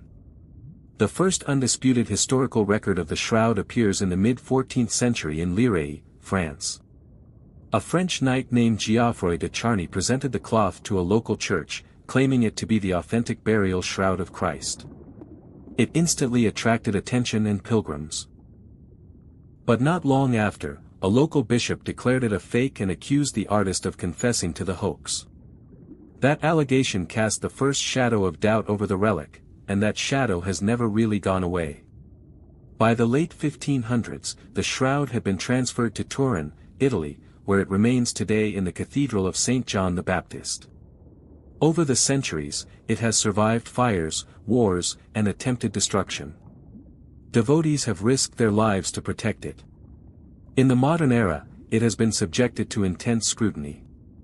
Radiocarbon dating, chemical analysis, microscopic imaging, and even 3D modeling have all been used in attempts to unlock its secrets. What draws so much fascination is the image itself. It appears as a negative, meaning the dark and light tones are inverted. When photographed for the first time in 1898, the negative image revealed a startling level of detail. A hauntingly realistic face, wounds on the wrists and feet, scourge marks on the back, and a wound on the side consistent with Roman crucifixion accounts. It was a moment of revelation that ignited global interest and elevated the shroud to iconic status in both religious and scientific circles. Those who believe in its authenticity argue that the image couldn't have been painted or created using medieval techniques. Unlike normal pigment or dye, there's no clear evidence of brush strokes or paint residue. The image only affects the very top fibers of the cloth, and the coloration doesn't penetrate deeper. Even modern imaging techniques have failed to recreate its precise characteristics using materials and tools that would have been available during the Middle Ages. However, the skeptics have not been silent. In 1988, radiocarbon dating conducted by 3 independent laboratories concluded that the cloth dated to between 1260 and 1390 CE. Well over 1,000 years after the crucifixion of Jesus. That test seemed to deal a fatal blow to the idea that the shroud was genuine. Museums and scientists largely accepted the results, and for a time, the debate appeared settled. But then came the counterarguments. Some researchers claimed the sample used for radiocarbon dating had been taken from a repaired portion of the cloth that was woven in during the Middle Ages, possibly after damage from a fire. Others pointed out that contamination from centuries of handling, smoke, and biological residue could have skewed the results. In short, Critics of the carbon dating results argued that the test may not have been representative of the cloth as a whole. Meanwhile, another layer of mystery emerged from pollen analysis. Botanist Max Free collected pollen grains from the shroud in the 1970s and identified species native not just to Europe but also to the Middle East, specifically the region around Jerusalem. This supported the idea that the cloth may have spent time in the Holy Land. However, Free's methodology has also come under fire, and critics question the reliability of his identifications. Then there's the forensic evidence. Bloodstain pattern analysts, pathologists, and medical experts have weighed in on the wounds visible on the image. Some argue that the positioning of the blood flows, the scourging marks, and the posture of the body suggest authenticity. Others point to inconsistencies that would be difficult to explain if the image was of a real crucified man. For example, the blood appears too well formed in some areas, as if applied rather than naturally soaked. Adding yet more fuel to the fire is the question of how the image was created, if not by divine or supernatural means. Theories range from medieval photography to contact transfer using a heated sculpture. Some even propose natural chemical reactions involving body heat and substances like myrrh and aloes, known to have been used in Jewish burial rituals. But no explanation has fully accounted for all the features of the image, including its 3D topographical qualities revealed through digital analysis. Interestingly, the Vatican has never officially declared the shroud to be the authentic burial cloth of Christ. Instead, it refers to it as an icon, a symbol worthy of reflection and faith. This nuanced stance allows the Church to acknowledge the object's spiritual importance without making a definitive claim about its origin. Popes have venerated the shroud publicly, but always with careful wording. That balance speaks to the delicate line between faith and science. Public interest in the shroud remains high. Every few years, it's brought out for public viewing, drawing millions of visitors. Documentaries, books, and conferences continue to pour over its mysteries. In an age of high-resolution imaging and forensic breakthroughs, you might expect the truth to have been settled by now. But perhaps that's the point, the shroud endures because it resists easy answers. It exists in a liminal space between belief and skepticism, evidence and legend. For believers, the shroud is a direct physical link to the resurrection, a tangible relic of the most important event in Christian history. For skeptics, it's a brilliant artifact of medieval piety, created to inspire faith through illusion. And for others still, it's a fascinating example of how artifacts can live parallel lives in science and religion, each lens shaping its meaning. Whatever its origin, the Shroud of Turin continues to challenge, inspire, and confound. It reminds us how powerful a single object can be when it sits at the crossroads of history, belief, and mystery. Whether made by human hands or touched by something beyond, it has become a mirror, reflecting our hopes, doubts, and eternal hunger for answers.